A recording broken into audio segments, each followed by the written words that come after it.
한국 정부는 아세안과의 협력관계를 획기적으로 발전시켜 나가기 위한 신남방 정책을 강력하게 추진하고자 합니다. 사람과 사람, 마음과 마음이 이어지는 사람 공동체, 안보 협력을 통해 아시아 평화에 기여하는 평화 공동체, 고해적 경제 협력을 통해 함께 잘 사는 상생 번영 공동체를 함께 만들어가기를 희망합니다. With the new Southern Policy, Korea has been working closely with countries in the new Southern Policy region, pursuing comprehensive cooperation based on the 3 Ps: people, prosperity, and peace. As an outcome, the trade volume has increased about 30% in 2019 compared to 2016, establishing the region as the second largest trading partner for Korea. The number of visitors increased by more than 50%, and the new Southern Policy region became the most visited destination among Koreans. Moreover, President Moon has demonstrated the importance of the new Southern Policy region through his visits to all ASEAN member countries and India in just 2 years and 4 months since he took office. In 2019, the Korean government successfully hosted the ASEAN-ROK Commemorative Summit and launched the first Mekong-ROK Summit in Busan, celebrating the 30th anniversary of ASEAN-ROK dialogue relations. In 2020, despite the challenges posed by COVID-19, the Korean government consolidated its cooperation with the new Southern Policy region countries by taking a leading role in initiating the special ASEAN Plus 3 Summit on COVID-19, providing medical supplies and equipment, increasing ODA for the new Southern Policy region, raising its contributions to ASEAN-related cooperation funds, and signing RCEP, the world's biggest mega FTA.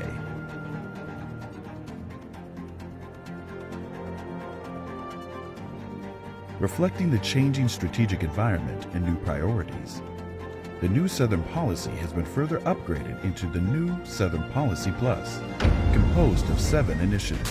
올해는 아세안과 한국의 전략적 동반자 관계 수립 10주년을 맞는 뜻깊은 해입니다.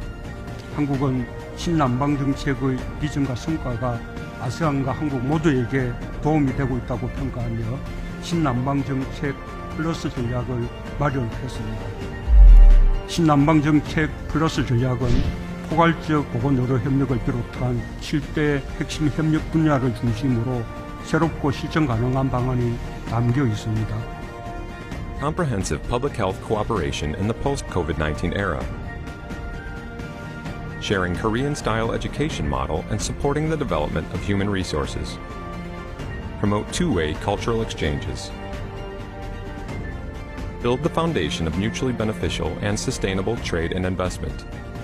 Supporting rural villages and urban infrastructure development. Cooperation on future industries for common prosperity. Transnational cooperation for the fostering of safety and peace. These are the 7 initiatives Korea will be pursuing as Korea seeks to build comprehensive and effective cooperation with ASEAN countries and India. Currently, we are facing a common unprecedented challenge. With the new Southern Policy Plus, the vision of which is to achieve a people-centered community of peace and prosperity, the ROK will continue its endeavors to turn crisis into opportunity for stepping towards co-prosperity.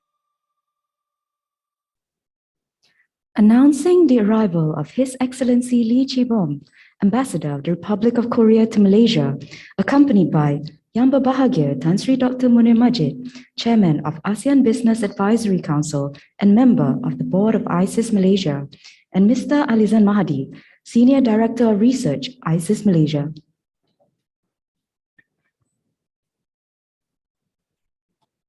His Excellency Lee Chi-bom, Ambassador of the Republic of Korea to Malaysia, Yang Berbahagia Tan Sri Dr. Munir Majid, Chairman of ASEAN Business Advisory Council and member of the Board of ISIS Malaysia, Mr. Alizan Mahdi, Senior Director of Research, ISIS Malaysia, Excellencies, distinguished guests, ladies and gentlemen, Annyeonghaseyo, Selamat Pagi and good morning. On behalf of ISIS Malaysia, welcome to a Malaysia Scholars on Korea event titled Partners in Recovery, Malaysia and the New Southern Policy Plus. To begin today's proceedings, may I please have the honor of inviting Mr. Alizan Mahadi, Senior Director Research, ISIS Malaysia, to deliver the welcoming remarks.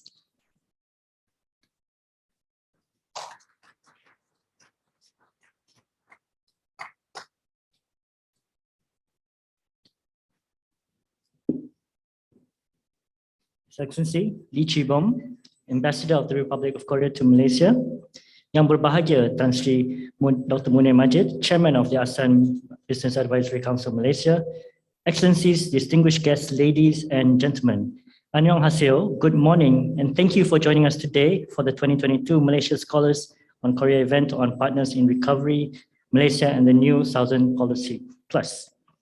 I think it is fitting and symbolic of the new normal that today we are organizing this event in person. The last event that we organized last year in 2022 was actually the first event that ISIS Malaysia organized online. And today, this is also the first event ISIS Malaysia is holding in person, and this is certainly symbolic and fitting of this new normal. Excellencies, distinguished guests, ladies and gentlemen, today's event marks the 5th Malaysia Scholars on Korea event since the network's inception in 2017. Coincidentally, that year was an impetus for various policies and orientations.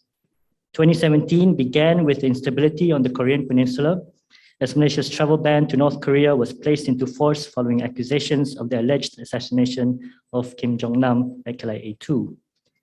Year ended with an announcement of the new Southern Policy, the newly elected South Korean President Moon Jae-in's approach to building people, economic and strategic cooperation with the Southeast Asian and South Asian regions.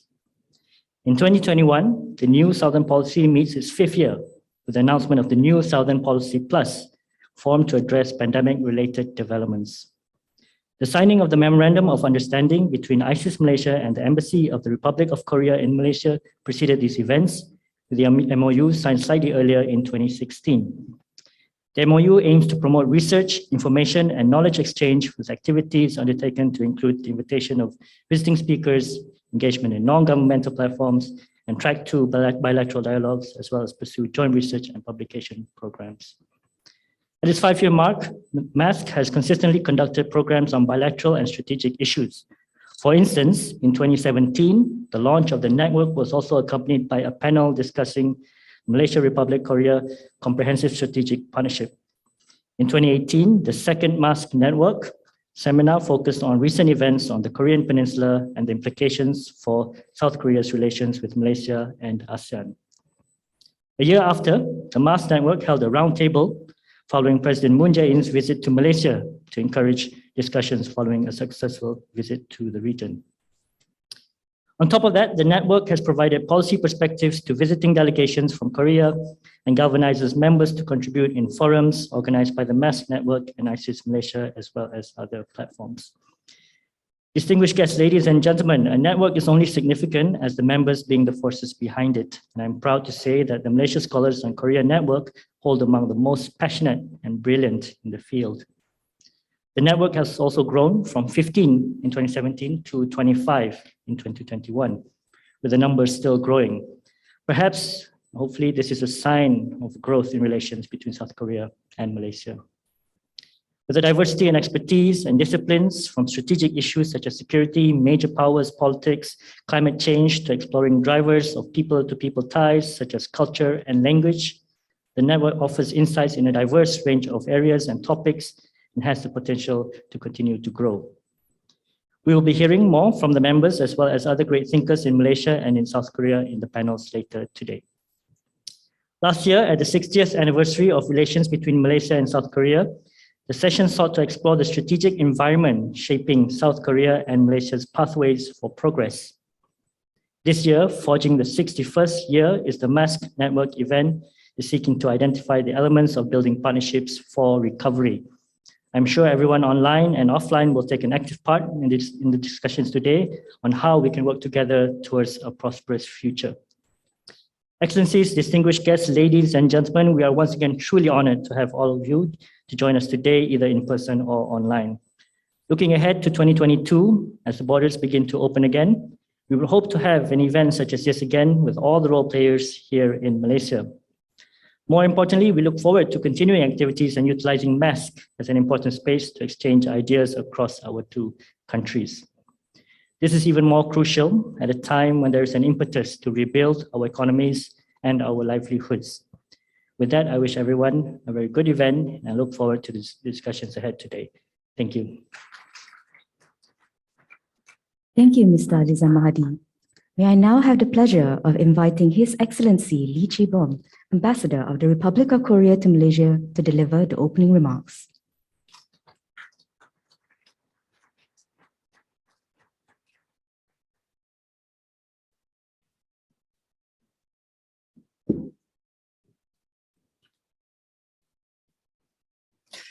Distinguished guests and participants and the MASC network members. Selamat pagi. I would like to first thank the Institute of Strategic International Studies, ISIS, for organizing today's the 5th MASC Network annual event. Partners in Recovery, Malaysia and the New Southern Policy Plus. I would like to also thank Mr. Alizan Mahadi, Senior Director for Research at ISIS Malaysia, for the welcoming remarks and introduction. Many thanks also to the technical staff at ISIS who put together this event in hybrid format. I am very happy to see many of you here today in person and many more who have joined us virtually through online. It is always a great pleasure to take part in MASC network events. The Embassy of the Republic of Korea is very grateful for the MASC network and the scholars for their great interest in and deep understanding on Korea and the ROK Malaysia relationship, and for playing a big role in the exchange among experts and academia over the last 5 years already, since 2017.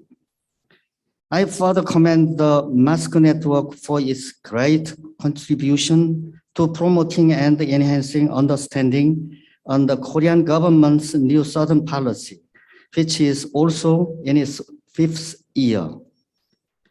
Distinguished guests and dear participants, the COVID-19 pandemic situation in Malaysia and the rest of the world continue to affect our lives.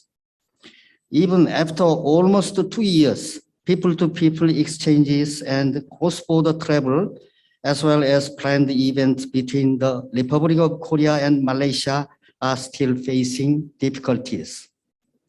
Despite the challenges, our two countries have stayed on the course to steadily expand and strengthen the bilateral relation.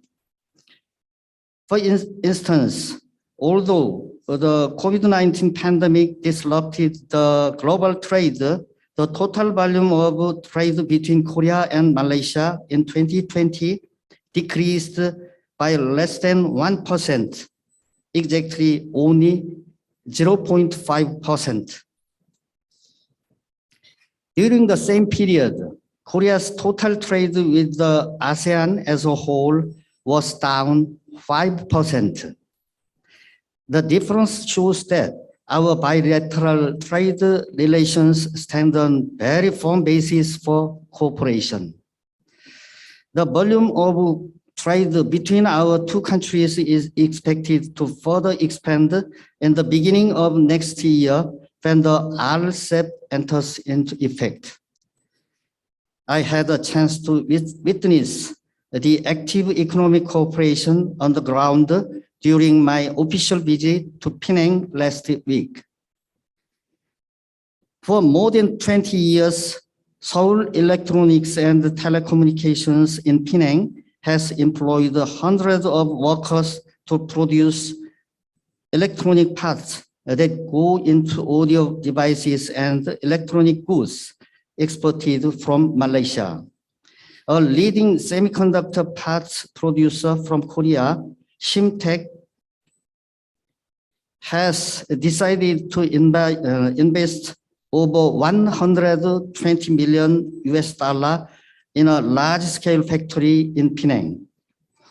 The new factory is now under construction, and the goal is to start the production in June 2022. Earlier this year, SK Nextlease has announced a large-scale foreign direct investment of 500 million US dollars to set up a copper foil plant in Sabah in East Malaysia. In addition to this, more and more Korean companies and businessmen are seeking new business opportunities in Malaysia in recent years. Global supply chain disruption and restructuring, semiconductor shortages, access to renewable energy resources, and the search for safe production base in times of global pandemic. These are some of the various reasons that make Malaysia an attractive destination for them. Dear participants, building on the new Southern policy that was first introduced in his first year in office, President Moon Jae-in launched the new Southern Policy Plus strategy in November last year. NSP Plus strengthens and expands the existing policy, taking into account the changes and the new challenges brought about by the COVID-19 pandemic. Earlier in July 2020, President Moon has announced the Korean New Deal policy with digital and Green New Deal as two main pillars, with focus on promoting economic recovery and growth in the post-COVID-19 era. Both the NSP Plus and the Korean New Deal have many links and similarities with the ASEAN Comprehensive Recovery Framework, as well as the 12th Malaysian Plan.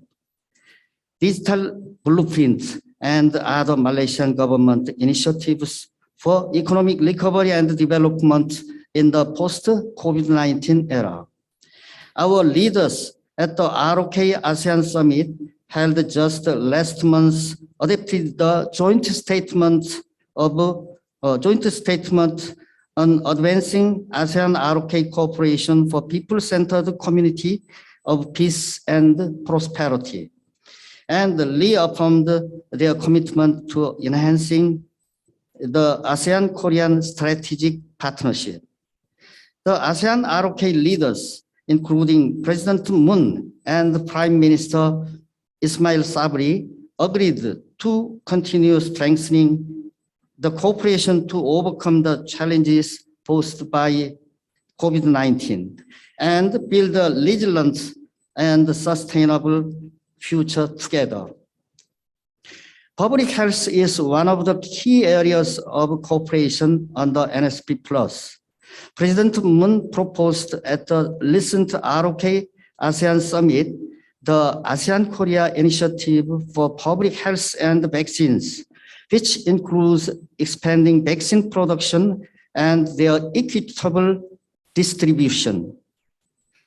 Korea has made a contribution of $5 million to the COVID-19 ASEAN Response Fund this year, in addition to $1 million last year.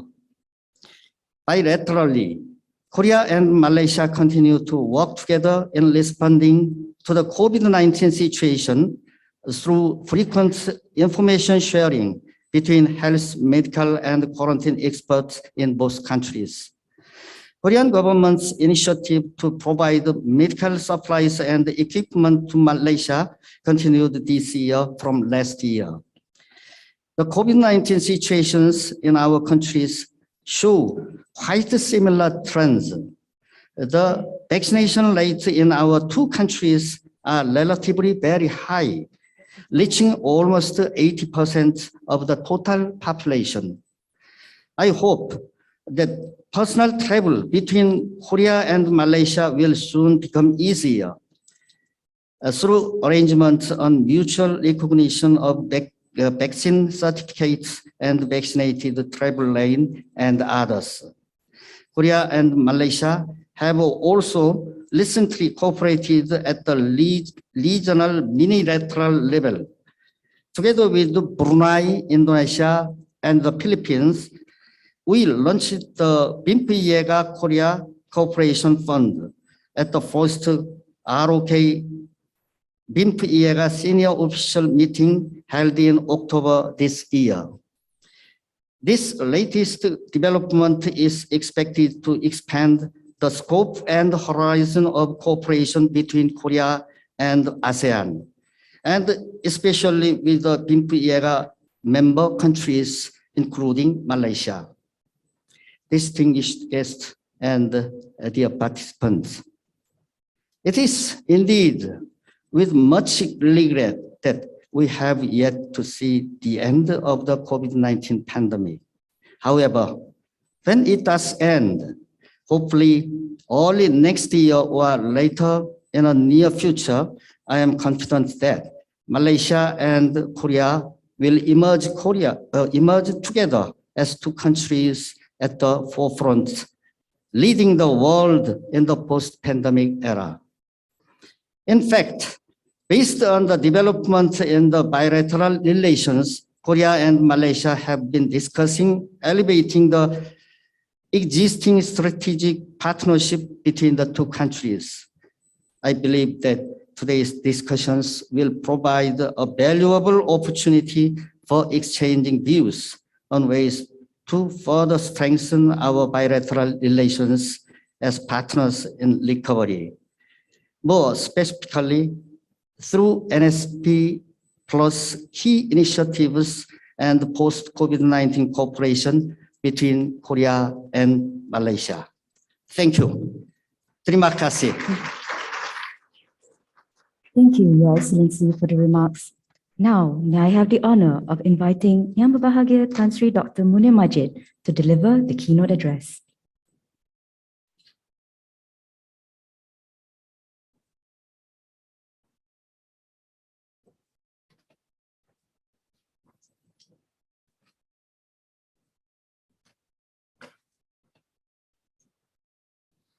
Annyeonghaseyo. Good morning. Selamat pagi. Excellency Lee Chee-bom, Ambassador of South Korea to Malaysia, and a long-standing friend to ISIS Malaysia, Mr. Alizan Mahadi, Senior Director of Research, ISIS Malaysia, distinguished guests, ladies and gentlemen. I am pleased to welcome you to the Malaysian Scholars on Korea Network event. And after months of virtual meetings and work from home, it is quite a sight to see and have a meeting in person. I mean, physical meetings are so much more meaningful and human than the virtual meetings that we've had to have and have had to resort to, and we still might have to resort to now and again. It is not a full blast opening yet. Nevertheless, we are beginning to open up. And this is aptly captured in the theme of the discussion today: partners in recovery, Malaysia, and the new Southern Policy Plus. It has been a rough time for everyone and every country. The experience and resilience of governments and people has been tested. International cooperation has had its ups and downs. We should continue to work on our successes and to build on such cooperation as there has been. Malaysia is grateful for the assistance afforded by our close international partners since the beginning of this pandemic, like Korea. The Republic of Korea in particular has extended its helping hand through the project entitled Enhancing Detection Capacity for COVID-19 in ASEAN Countries, under the aegis of the new Southern Policy Plus. Under the arrangement, the Republic of Korea has supplied COVID-19 test kits, which are instrumental in Malaysia's efforts to contain the pandemic.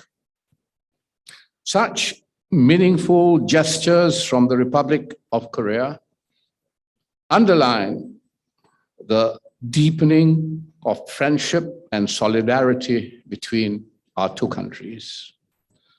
Against this backdrop, it is timely that we look at how further to deepen this relationship.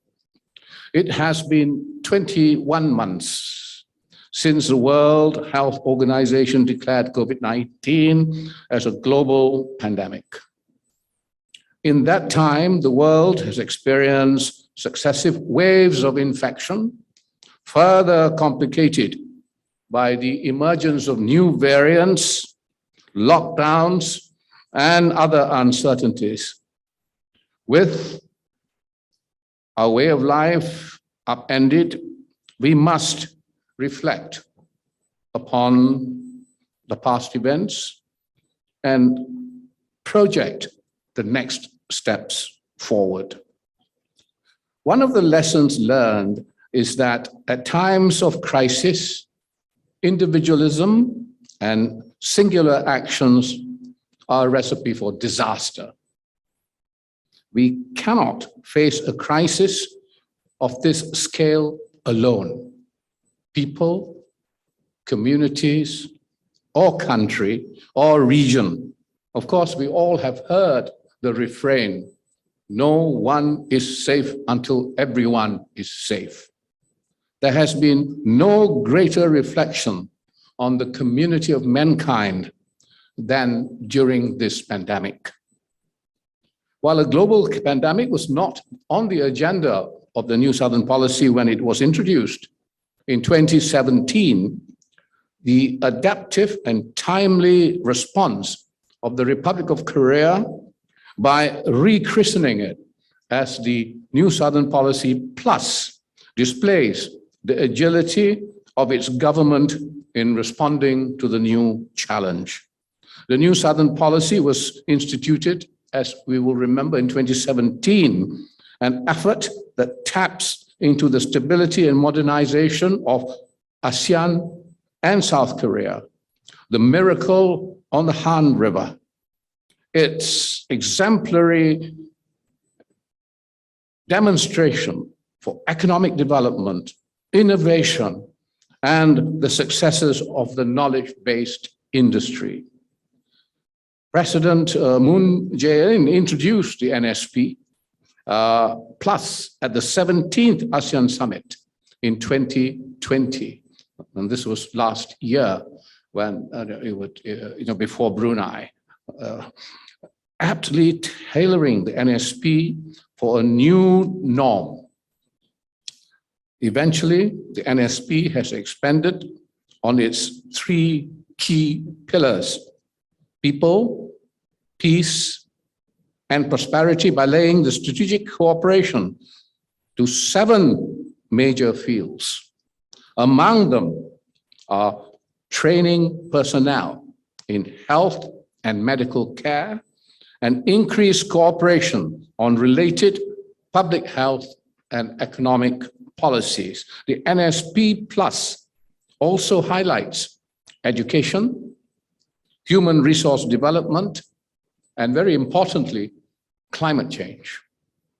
All of these are underscored as priorities in the post-COVID era and intended to bring people-centered community of peace and prosperity.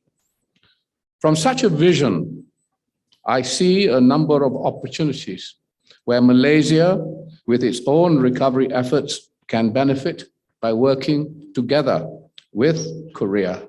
Just last month, the Malaysian government tabled the largest ever budget to support a safe and sustainable course for the country as it shifts paradigms from a pandemic to an endemic, with the theme of prosperous Malaysia family. The budget has put in place multi-pronged objectives to support the ongoing fight against COVID-19, the recovery process, and ultimately build resilience and sustainability of the country. The recovery process is a collective process, some involving partnerships and cooperation at home and abroad. The ROK, the Republic of Korea, have had diplomatic ties with us since the 23rd of February, 1960. Just last year, we celebrated in the relations a culmination point that marks the completion of 60 years of our relationship, forged in the backdrop of the then Malaya, in our then state of emergency, and the aftermath of the Korean War, which had then just ended. The relationship that began with the traffic of trade materials, raw materials, has now strengthened with a relationship in the human community, people-to-people relations, exchanges of culture from Malaya to Malaysia, to cuisine and culture house in Busan, the ASEAN Culture House in Busan, and so on and so forth. This is deepening, realizing a people-to-people level of the relationship. For this relationship to develop, we must build on the success of 4 foundational factors that has been built. The first is relative stability on the Korean Peninsula, where such a state has been critical for South Korea to deepen its engagement with the international community beyond its largest partners. The second is a Look East policy that was introduced by Tun Dr. Mahathir that sought to emulate the successes achieved by Korea and Japan. The third is Hallyu, or Korean Wave, that strengthened people-to-people connection between South Korea and the world, including Malaysia. I'm quite sure everyone here can at least name one big show or movie or group in Korea from which, in a heartbeat, you can mention it. Of course, right now, flavor of the month is, of course, squid. Everyone would know about squid and the whole world is talking about it. Now, fourth would be the persistent and earnest engagement under the new Southern policy that oriented South Korea's policies and growth towards Southeast Asia. And such a turn has not only benefited Malaysia, but its other Southeast Asian neighbors, such as Vietnam and Indonesia. This is reflective of both our values, sharing, seeking sustainable relationships from a place of trust based on mutual respect and interests. You could say, albeit indirectly, that MASK itself as a network is a product of these people-to-people ties. In spite of the difficulties of the pandemic, the network remains strong in becoming the focal point for scholars and researchers to convene, converse, cooperate, and collaborate across various disciplines. And there are many challenges facing the region, including facing Korea and Southeast Asia, that we all face, that we must take on board, including the geostrategic and the geopolitical challenges, new developments such as AUKUS, how do we respond to it, and also how to incorporate the American return to Southeast Asia within a context that does not involve alliances, but perhaps involves more partnerships and frameworks for partnerships. Now, not only that, the network that we talk about, the MASK, acts as another hub for exchanging policy perspectives to visiting delegations from Korea, allowing members to contribute in forums held by MASK network. ISEAS Malaysia will organize this and will continue to do so to deepen this particular type of relationship. And this cannot be achieved without the support of its 25 member-strong membership, who all have contributed greatly to the success through their combined commitments to the network. It is clear that the past 6 decades solidified the deep foundations of Malaysia-South Korea relations. The question before us today is how to ensure that such bonds stand the test of time in an uncertain world.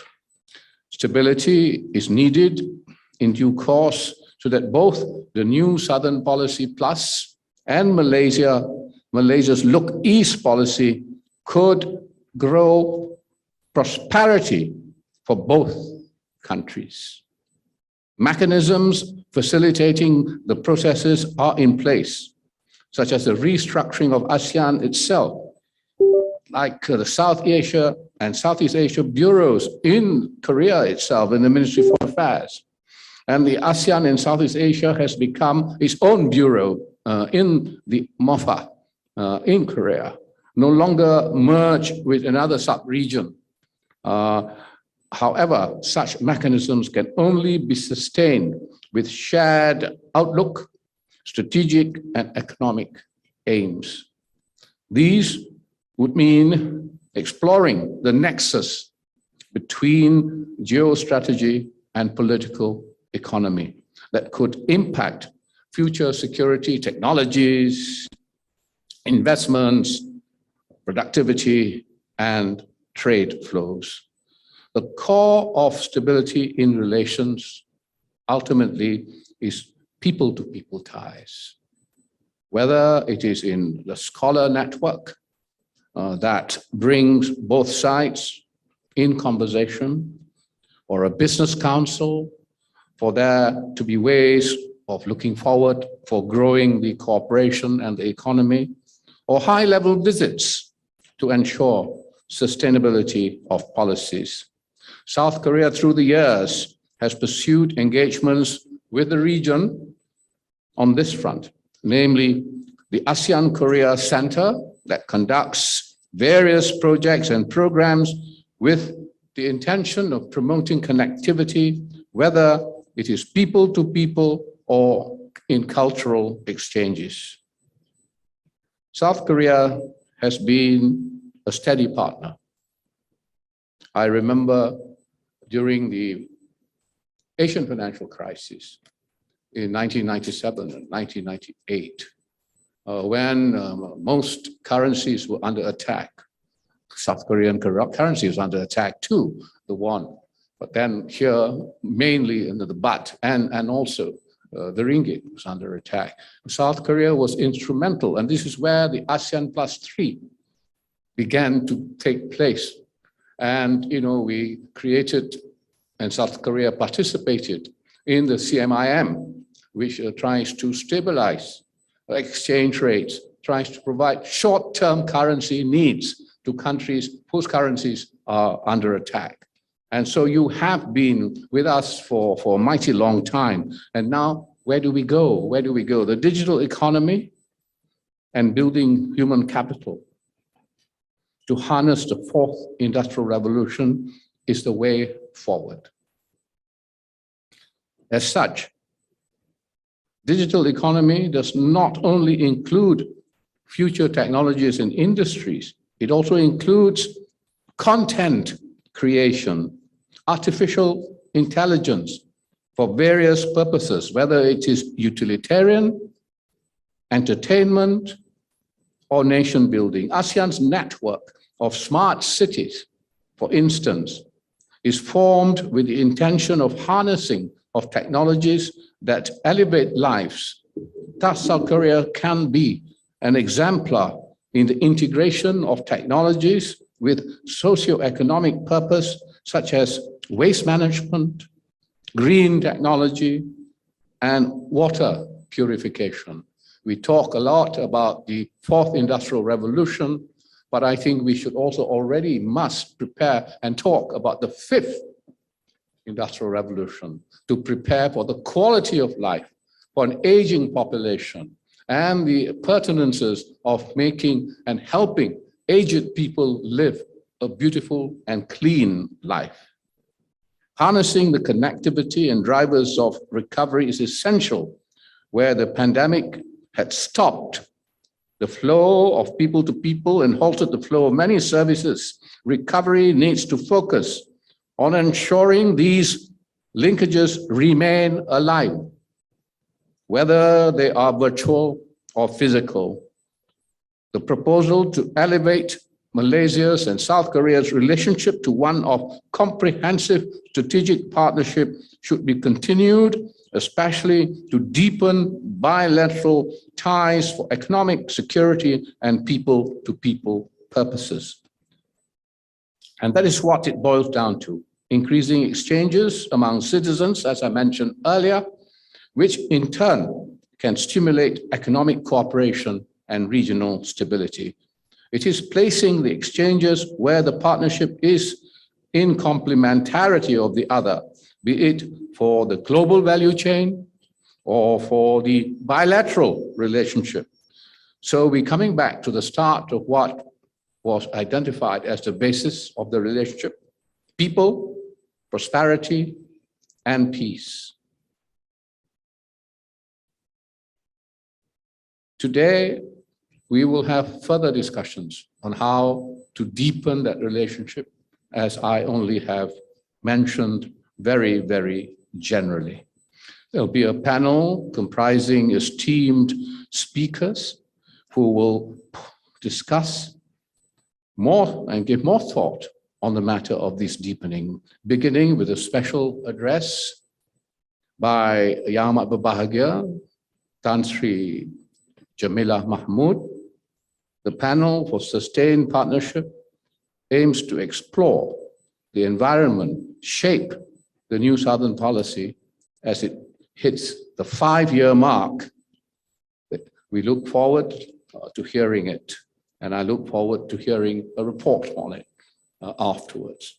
Now, following this, there will be a second panel that will discuss how to deepen the recovery, how to make it more meaningful and more adaptive, because it's not easy, this recovery, for both Korea and Malaysia.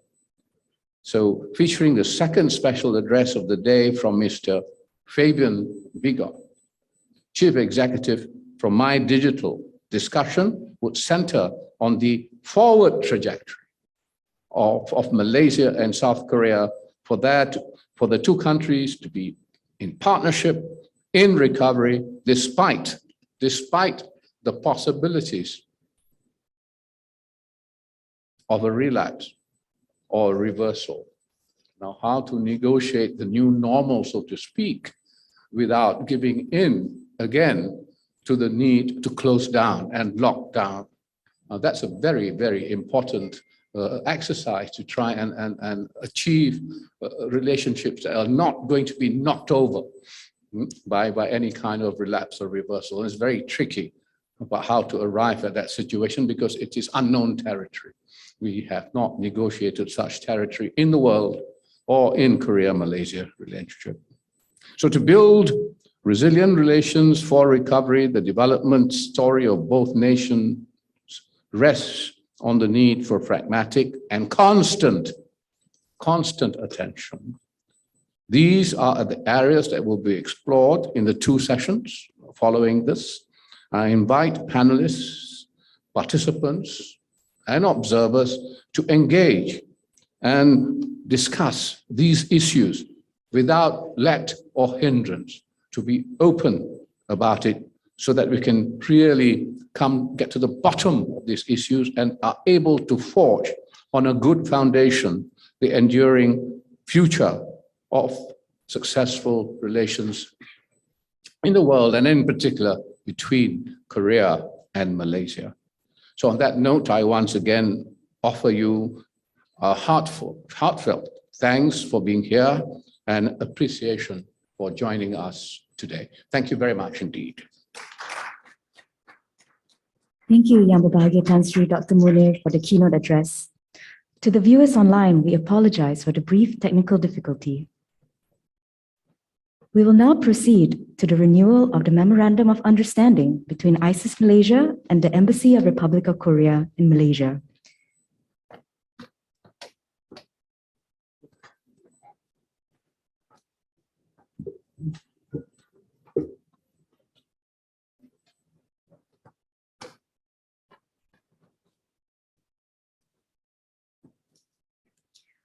May I now invite His Excellency Lee Chi-bom and Mr. Alizan Mahdi to the stage for the MOU signing ceremony.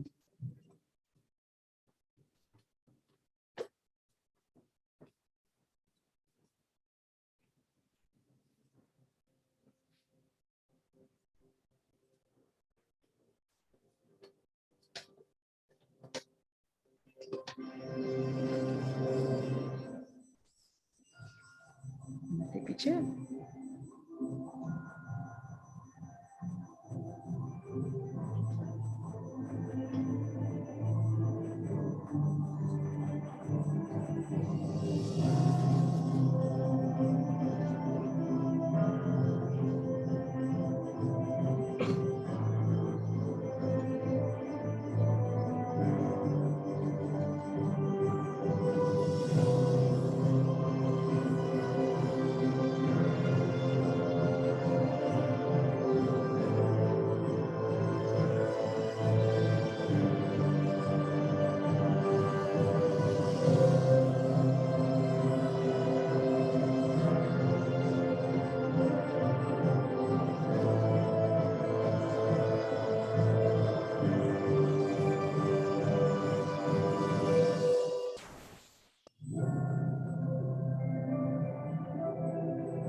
Thank you, His Excellency and Mr. Alizan.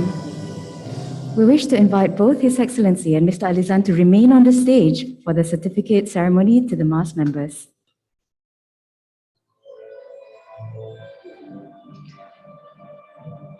Now, we move this morning's program to the renewal of the Malaysia Scholars on Korea membership.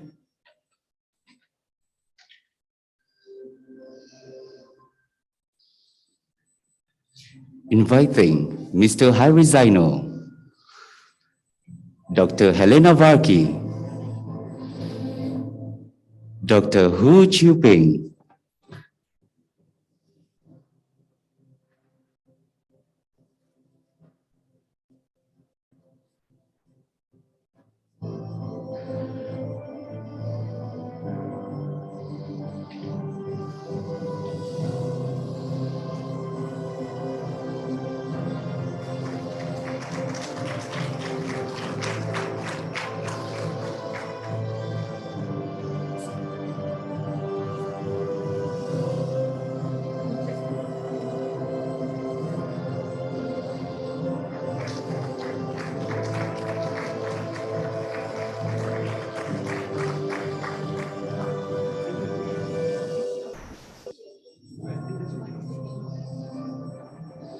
Dr. Nurliana Kamarudin, Dr. Peter Ngiao,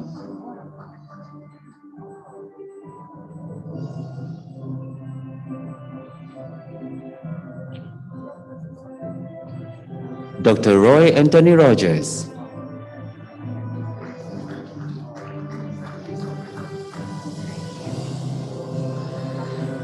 Dr. Stephen Wong, and Dr. Melissa Wong.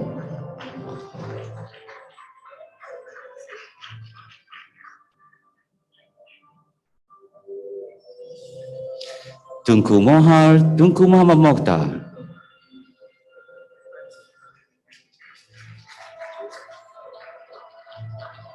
Dr. Zokri Idris, Ms. Falina Said,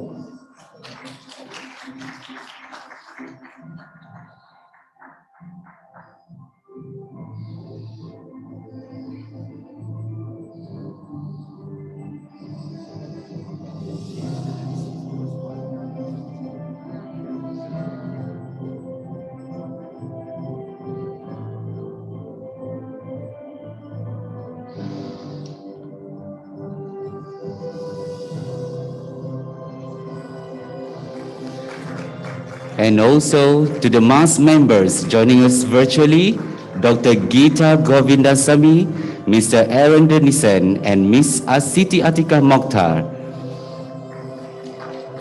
Thank you, His Excellency and Mr. Alizan. We request for you to please remain on the stage. May I now please invite Yang Berbahagia, Tan Sri Munir Majid, distinguished role players and MAS members for a group photography on the stage.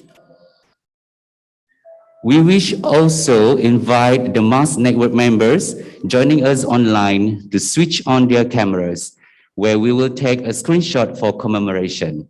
We invite guests online to respectfully keep their videos off in the meantime.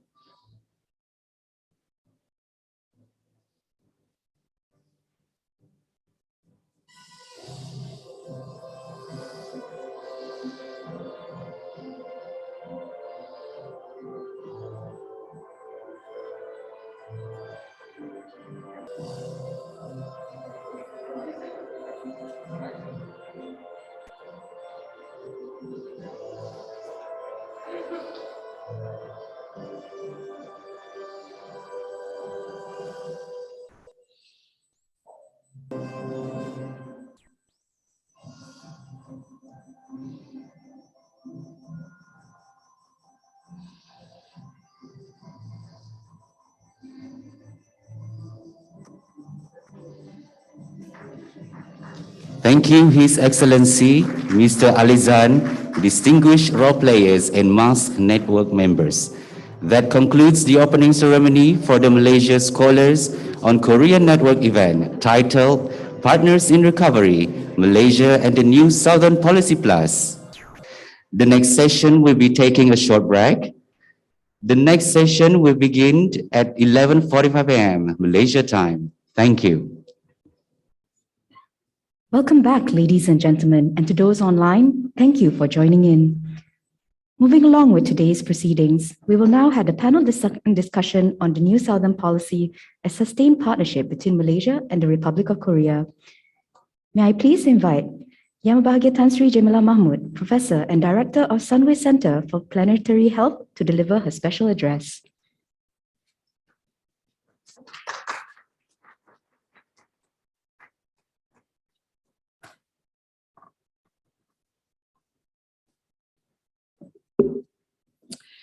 Excellencies, distinguished guests, ladies and gentlemen, selamat pagi, good morning, annyeonghaseyo.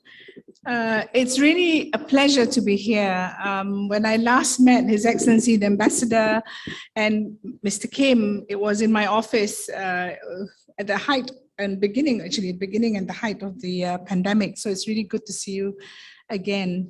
And thank you very much for your kind invitation to join you today and share some of my thoughts on the partnership between Republic of Korea and Malaysia, closely aligned with the relationship between Korea and ASEAN.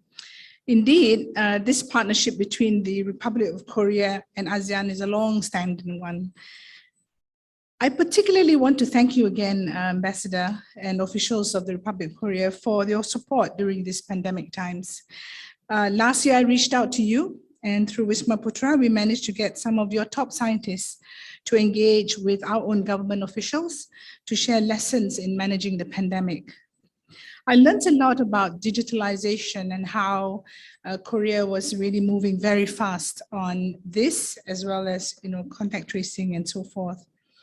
But when both our countries actually hit a global shortage of vaccines due to short supply, we also discussed again, and I remember talking to Mr. Kim, how do we ameliorate the situation when both our countries actually faced the shortage, when vaccines were given to more developed countries than Malaysia.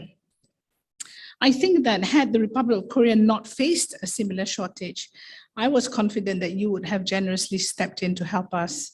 The fact that we both could discuss with each other during this challenging time really sent a strong signal of mutual trust, solidarity, and friendship. And I really want to thank you for that.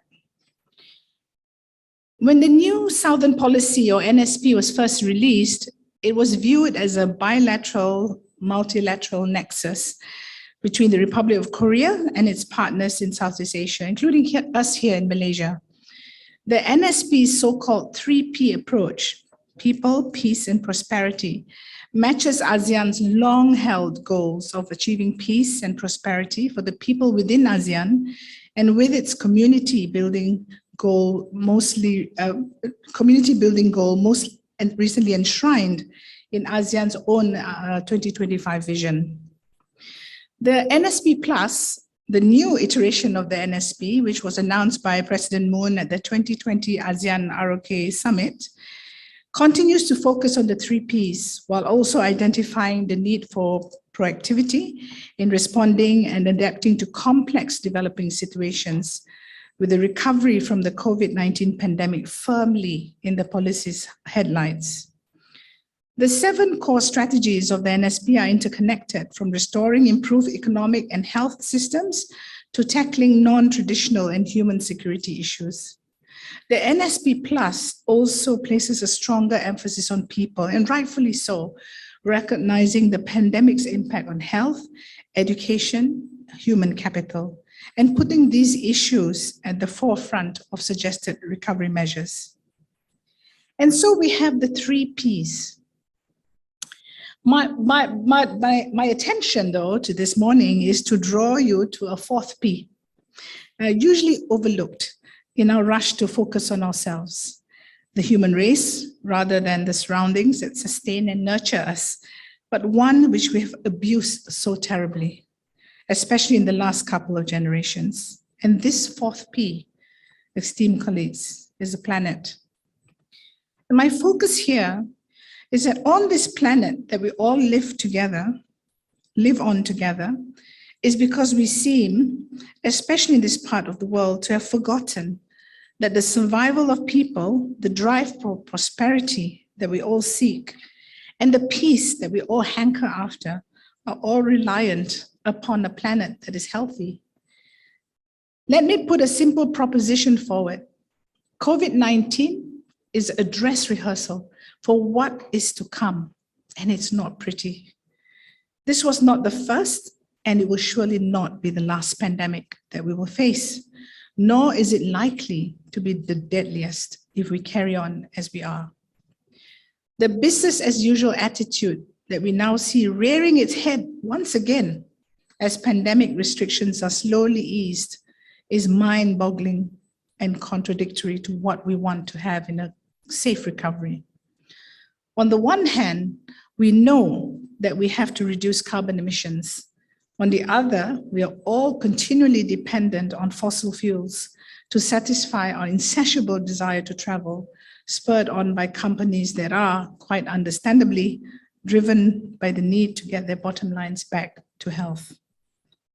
But this drive for financial health, which has now been with us throughout the ages, but which has assumed gargantuan and rapacious proportions in the last 50 years, is what has led us to this pandemic in the first place.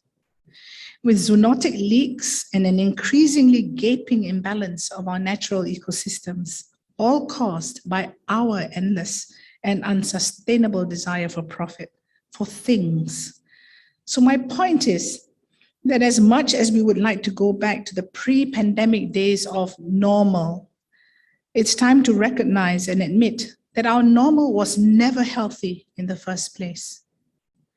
You may notice that I used the word health several times already in this speech. Financial health, human health, planetary health.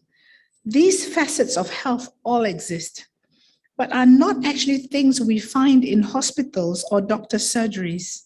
Health is universal. The term healthy in itself tends to encapsulate the healthcare sector, when in fact, we need all professions, all disciplines and sectors to work together towards a broader understanding of what health is and how we all collectively must nurture it, be it planetary, human, financial, or other. But instead, many of our social and economic achievements have come at the expense of the health of the planet, including responding to COVID-19. Mortality rates have fallen over the last century, and the creation and funding of healthcare systems has provided us with the kind of lifespans our great-grandparents simply didn't have. And as for COVID-19, within a year, we developed a vaccine that has mitigated the worst effects of this virus and are slowly emerging, slowly, as I say, is the operative word, into an endemic world. Despite the vaccine, human behaviors have driven the numbers up. Again, it is our behavior. We are not taking this very seriously. So we've seen human development improve our health, but at what cost? The trade-offs are frightening. Pollution so dense in some cities in our region that life expectancies are once again reducing. 7 million people around the world die as a direct result of air pollution. Toxicity in our seas and rivers and plastic inside the seafood that we are now ingesting, carrying carcinogens or cancer-causing elements. An epidemic of obesity brought about by cheap processed foods, largely purchased by people who find themselves at the wrong end of the equity stakes that our current economic and social systems promote. Forest fires at a scale not seen in human history. Melting ice caps, sea level rise, and new and frightening changes to our weather patterns, further releasing hundreds and thousands of new viruses, or rather old viruses that we didn't know. The changes to our consumption patterns are all contributing to the global burden of disease. COVID-19 has shown us no one is safe until everyone is safe. Massive inequality between the haves, who shoot themselves now quite literally into space, and the have-nots, who die in conflicts or suffer the daily fear of being murdered in unpoliced slums in so many cities across the planet. So I would argue that of the now 4 Ps on the table, it is my 4th P where we need to very urgently focus, because planetary health is aligned with the NSP, or perhaps the NSP is already aligned with planetary health. Planetary health is an integrated way of improving our relationship with planet Earth. It's very simple.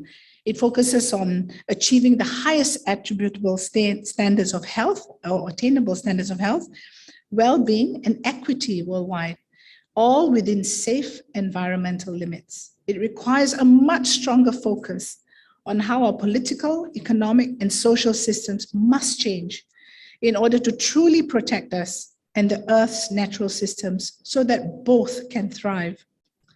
Simply put, adopting a planetary health approach to how we use the NSP to support our countries moves forward, or our countries to move forward, can set us on a course where we find a better balance between our aspirations and the health of our nation, this neighborhood, and very ambitiously, this planet.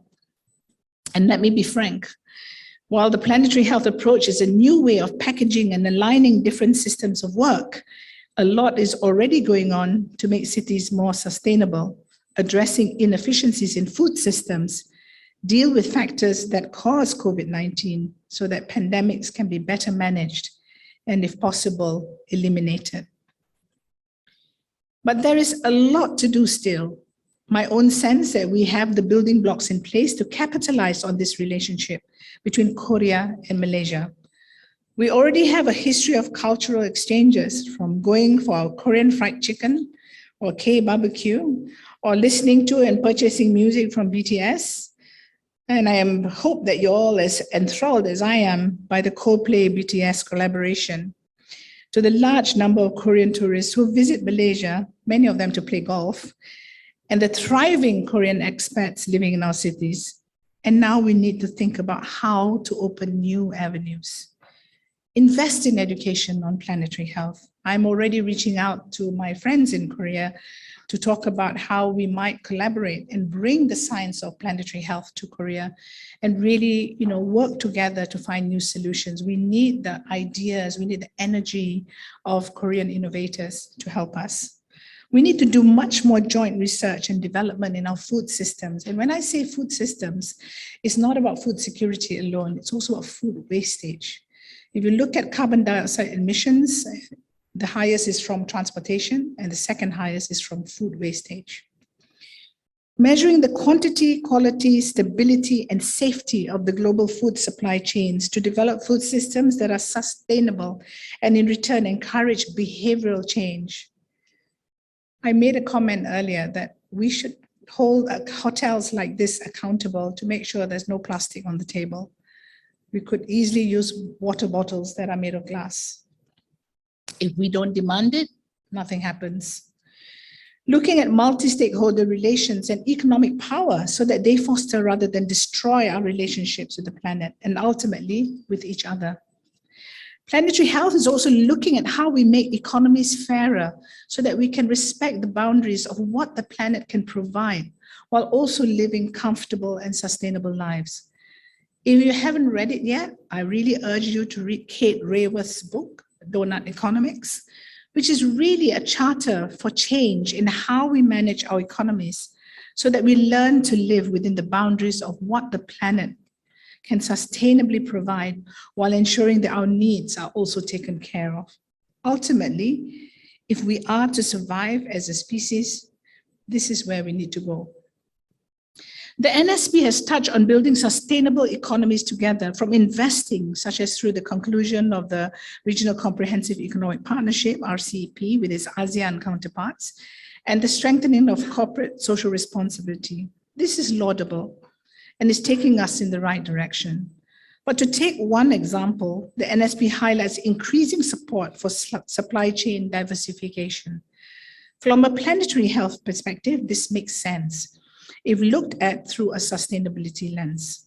We need to reevaluate our supply chains. They play a massive role in the release of fossil fuels and other pollution-generating side effects. So rethinking what sustainable supply chains look like is a high priority.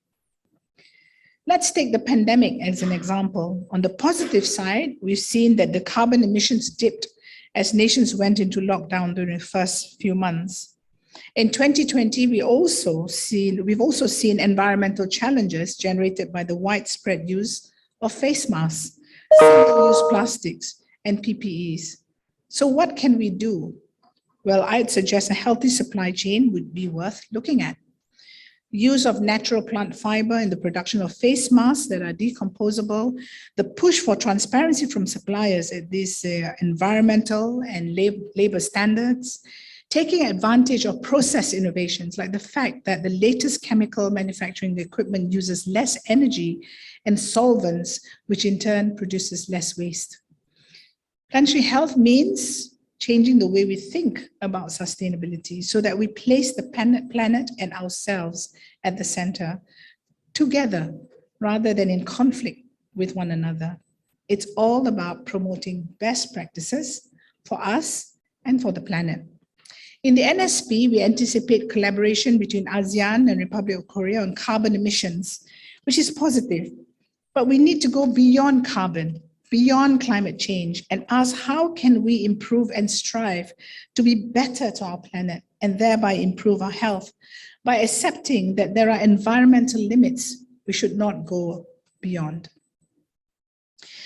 will argue that this is complex stuff, complicated science, tough to follow policy, but it doesn't need to be. Everything is ultimately translatable. It's just knowing how to do it. And this is what I'm trying to do at the Sunway Center for Planetary Health, to break down the silos between health, crises, and economy, and to issue and support an urgent, clear, and simple call for action on planetary health, the first of its kind within ASEAN region and beyond. For things to change, though, and for policy approaches such as those enshrined in the NSP to be sensibly implemented, it is essential that we are all more proactive. Perhaps this might be the 5th P in my remarks. We need to be proactive, work together, and aim for an all-society approach. If this sounds utopian, then perhaps you need to reread the NSP. It's all in there. We just need to find the right way to implement. In closing, let me reinforce that the health of the planet must be our collective priority. Science shows us that the planet can recover from the damage we have inflicted upon it, and it can do so in one of two ways, with us or without us. It's vital to shape a community of greater safety and peace, and that starts with us. Terima kasih. Kamsahamnida. Thank you.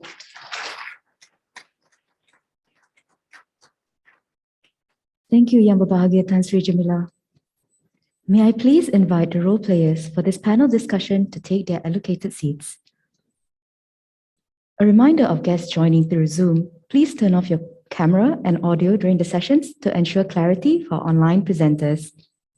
We also invite the online participants to place your questions in the chat box. Dr. Noliana, the floor is yours.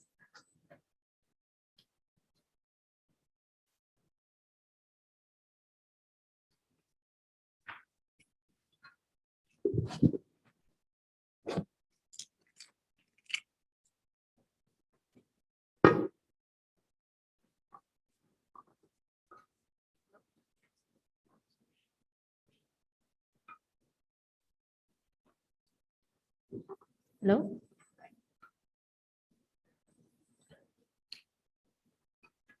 All right, just sound test. Thank you very much, ladies and gentlemen. 오늘의 첫 번째 패널에서 환영합니다.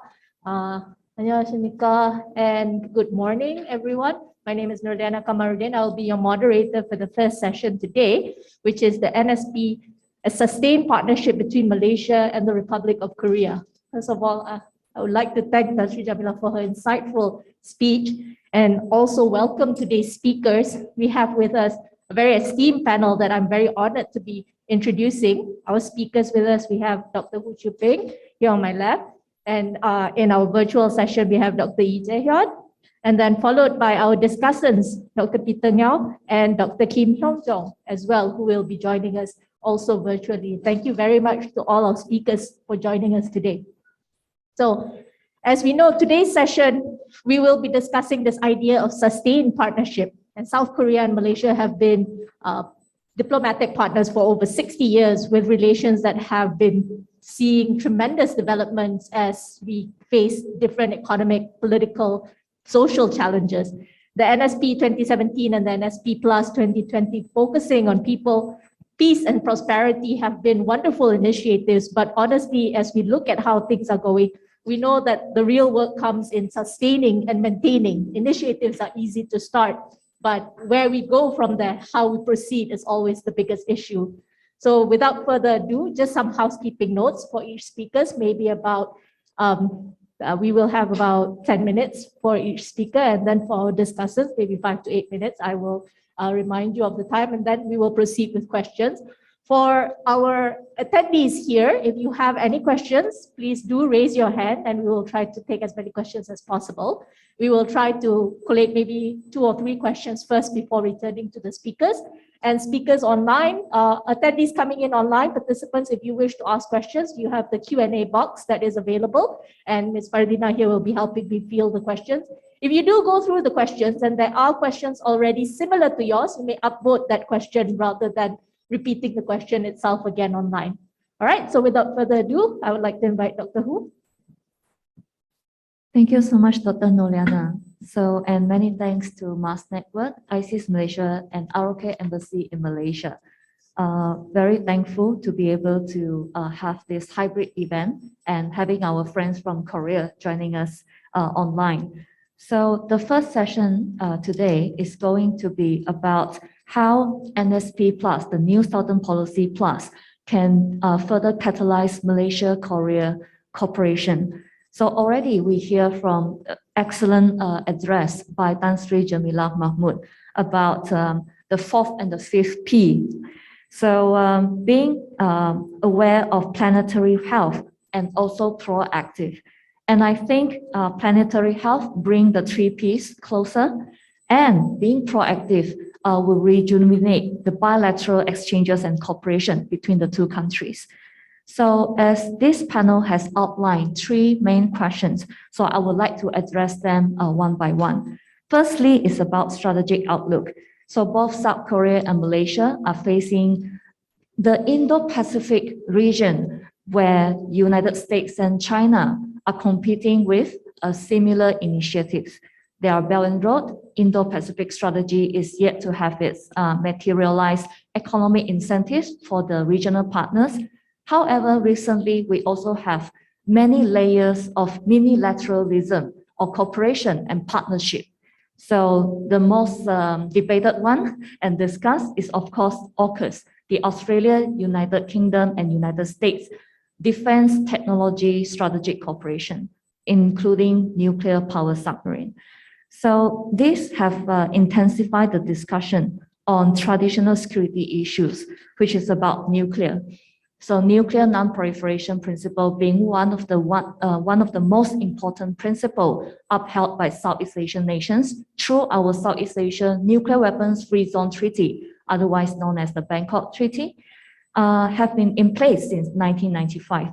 In addition, in the 70s, we also declared ZOPFAN, the Zone of Peace in Southeast Asia. So these have a connection with the Korean Peninsula, where denuclearization is one of the central focus of the policy response by major stakeholders around the Korean Peninsula. So can we prevent the nuclear arms race or the nuclearization of the Indo-Pacific region?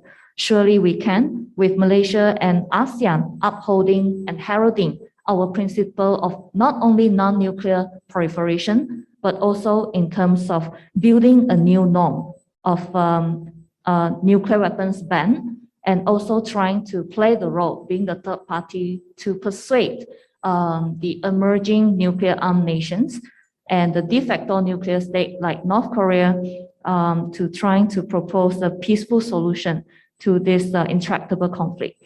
So secondly, it's about mechanism. So how can we foster greater cooperation over such delicate and also difficult questions?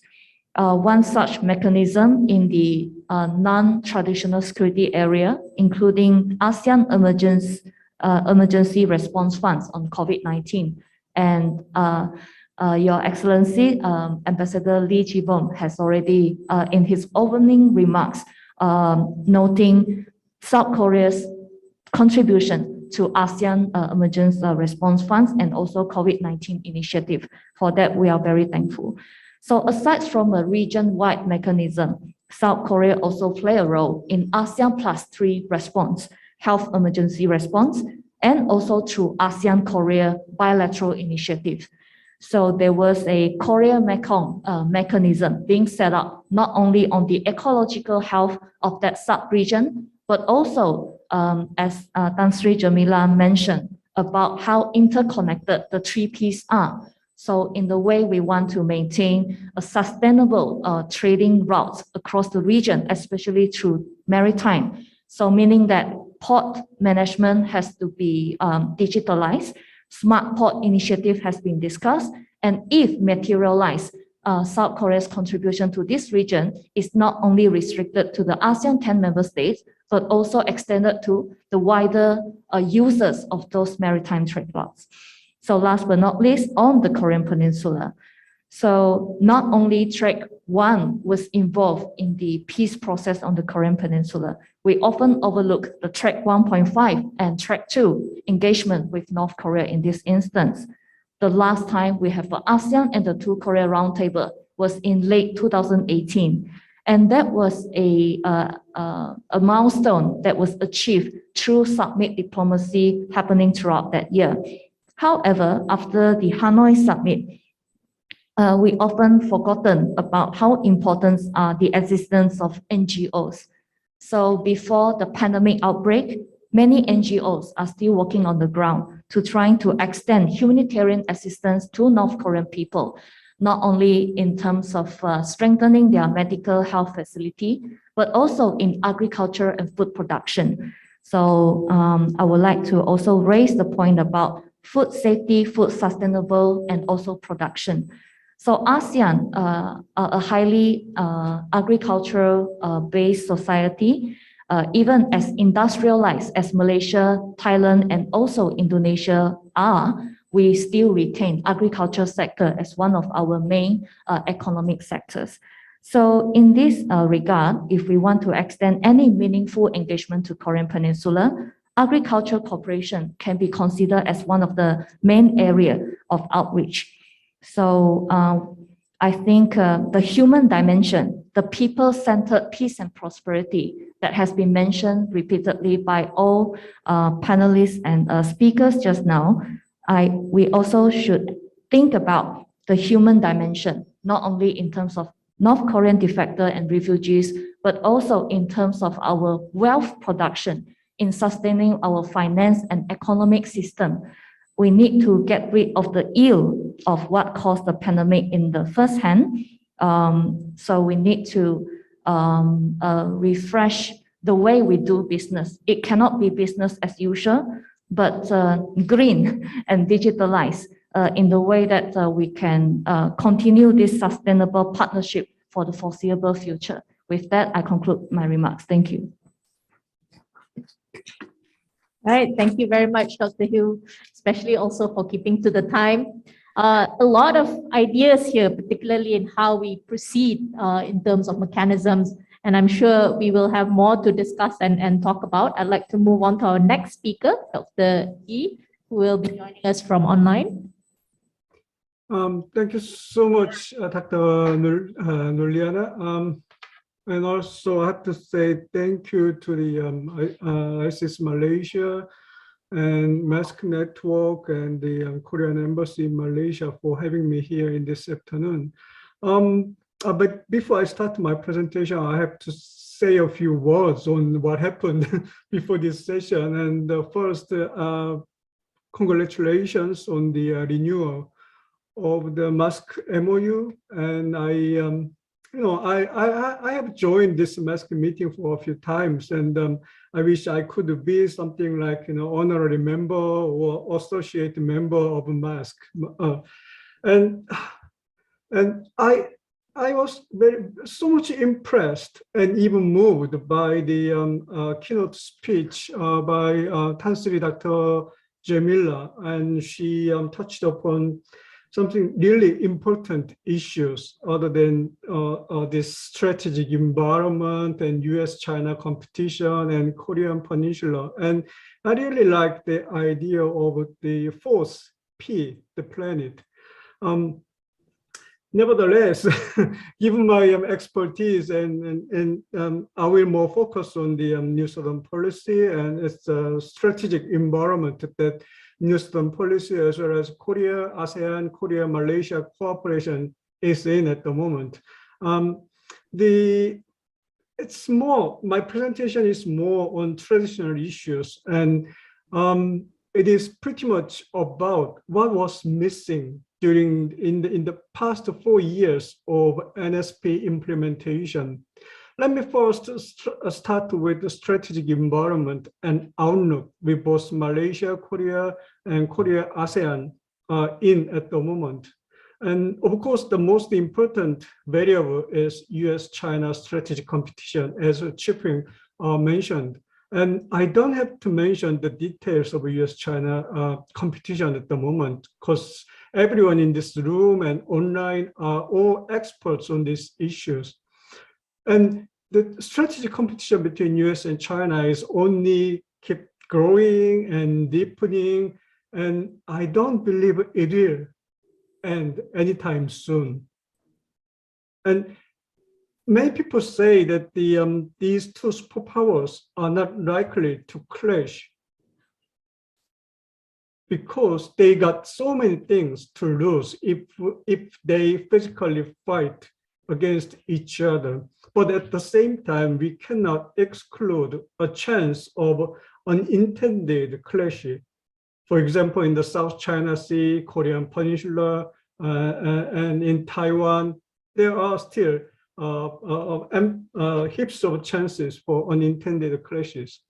But the really important thing for Korea and Malaysia, like us, small and medium powers in the region, what really matters is something different. Our interest, our security, that's more important than US-China strategic competition itself. If superpowers compete against each other, it will create some room for maneuver for the small and medium powers in the region. And it also contribute to the increase small and medium powers strategic leverage against these big powers. But the problem is, if this superpower competition develops and deepens further, then there will be more pressure on small and medium powers in the region to make a choice. And we will have a much narrower room for strategic maneuver. We will have less leverage against these big powers. The worst case, if China and the United States physically clashes, the venue for clash, the venue for war is here in this region, Southeast Asia, Northeast Asia, or Indo-Pacific, if you like. And we could be the victim of this superpower clash. So what I want to emphasize here is how to reduce the negative impact of this superpower competition in this part of the world. And at the moment, I am so much concerned about the weakening ASEAN centrality in the region.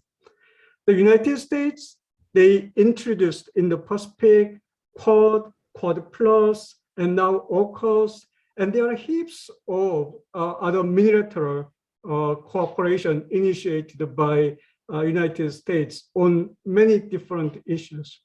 Particularly developments like Quad and AUKUS, ASEAN is not represented in those institutions. And they have potential to replace ASEAN-led regional multilateral institutions. And of course, it would worsen the strategic competition between US and China. China, on the other hand, has its own initiative, a Belt and Road initiative.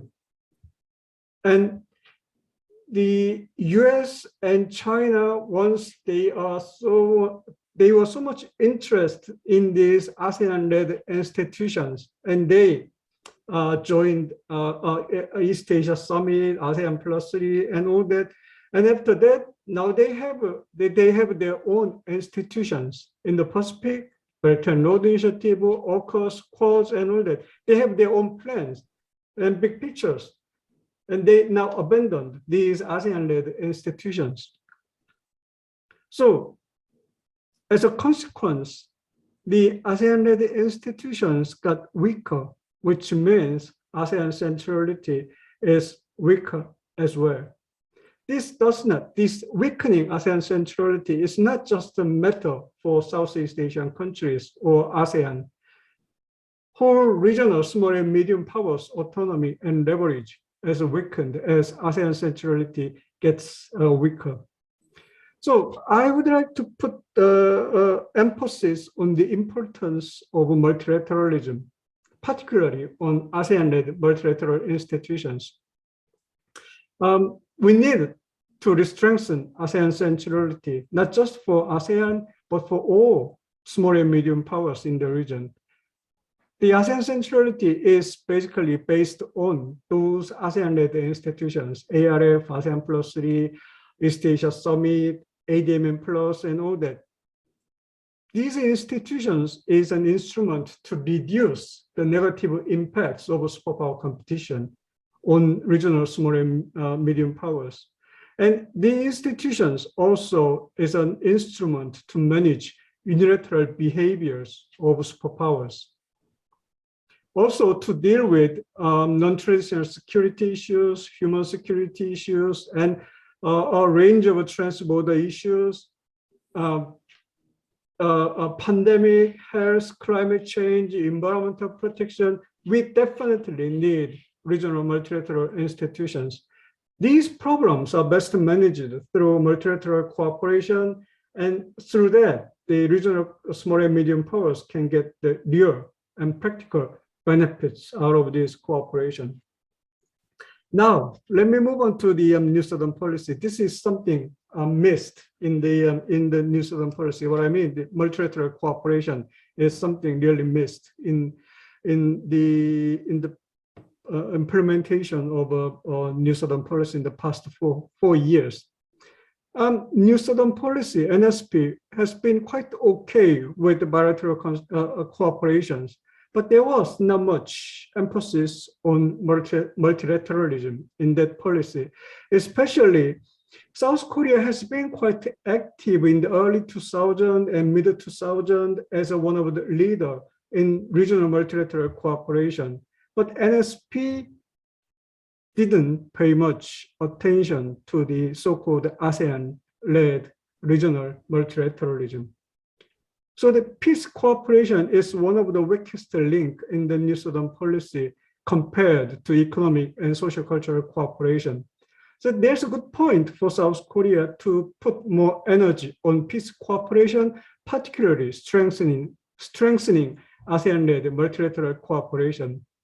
And the audience in this room has to remember that the Malaysia and South Korea have been the champion of regional multilateral cooperation at the end of 1990s and early 2000s.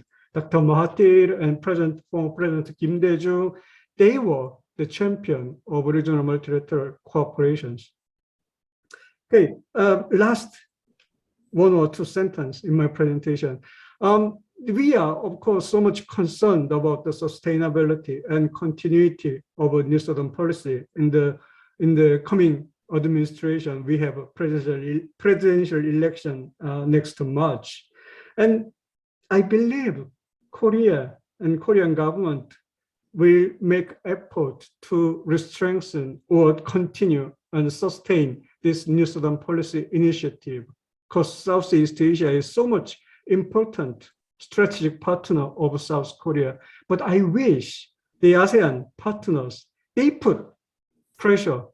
Track 1, track 1.5, or track 2, it doesn't really matter. I wish ASEAN countries put pressure on Korea. Hey, you guys, you have to continue New Southern Policy. I'll stop here. Thank you. Right. Thank you very much, Dr. Lee, for your very insightful notations on how we can approach the US-China strategic competition. There's a saying in Korea that is, it's when the whales fight, the shrimps are the ones that break their back. We have a very similar saying here in Malaysia: when the elephants fight, the mouse deers are the ones who die in the middle. So I think this is a situation where Malaysia and South Korea feel very strongly about. I'm sure we will have a better insight on this as I move along to our next discussant. Dr. Peter, you may go ahead.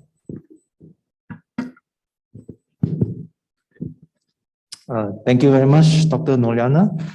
First of all, I would like to offer my sincere thanks to the organizers for inviting me to be part of this panel, to be lined up with other distinguished panelists to be as a discussant. And we just heard two very excellent presentations from Dr. Hu and Dr. Lee. Right? Both of them are good friends, and also I can see Dr. Kim there. We have met each other a long time ago. I think they have all touched upon critical issues in the region connected to the region. Dr. Hu talked a little bit more about Korean Peninsula, about the possibilities that we can both work together toward a nuclear-free visions, while Dr. Lee basically touched upon a lot more about US-China rivalry and how ASEAN is navigating this very difficult situation and how the NSP can come into place. I think these are all they are all excellent remarks that offer a lot of fruitful thoughts. I think what both of them put together is I think there are several points. First, I think is the contemporary revival or the resurfacing of what usually thought as the general decline of the traditional security issues. After the Cold War, of course, has been a lot more about non-traditional security, rightly so. We thought that the kind of security threats that human societies face have gone beyond just the nation states, the struggle between nation states, and then we have to deal with a lot more other issues. I think this remained the case. But right now what we see is that today, traditional security issues are not going away, are intensifying, and they are here, while at the same time, the non-traditional security issues are not going away. And today's every security planners, defense sectors, they are facing basically a multi-dimensional kind of a situation. This is something that becoming more and more challenging and requiring more and more interconnected cooperation in a way to deal with this kind of challenges.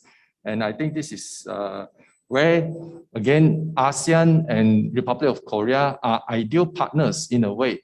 Other powers, of course, ASEAN value all external partners. I think whether it's China or US or Japan or whatever, I think they are sincerely wishing to establish good ties. But all these partners, of course, in one way or another, they come with a kind of an agenda that may or may not be or ASEAN may or may not feel very comfortable about, right? There are certain elements of agreement, but certain elements of disagreement. But I think among the external partners of ASEAN, Republic of Korea, the South Korea, is the one that I think ASEAN will feel among the most comfortable about the kind of the conversion of different visions in terms of cooperation in dealing with both the traditional and non-traditional security issues. I think these are the kind of the key points that have been brought up by both Dr. Hu and Dr. Lee.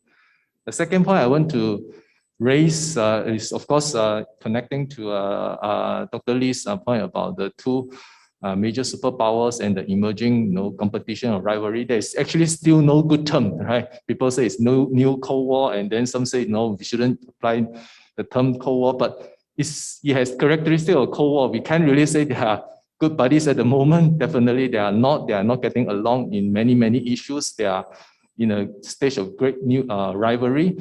Perhaps we can say that this is a new type of Cold War, not the old one, not a new Cold War, but a new type of Cold War. But I think ultimately, just like the old one was some way is a ideological competition. In the new one, the factor was not much ideology, but I think it's also about a vision of the world where the US, coming up with different initiatives like the Quad, and of course, they are all in supportive of a particular vision of the US that prefer. And the Chinese prefer visions, right? The mechanism is the Belt and Road Initiative and other policies or initiatives or tools. But I think they have been also very clear what they want is the so-called community of shared future. And this community of shared future is something I think is not necessarily authoritarian, but it's tolerant of authoritarianism. That's why it's sometimes not very it's not the preferred vision from other, especially the Western powers or other parts of the world.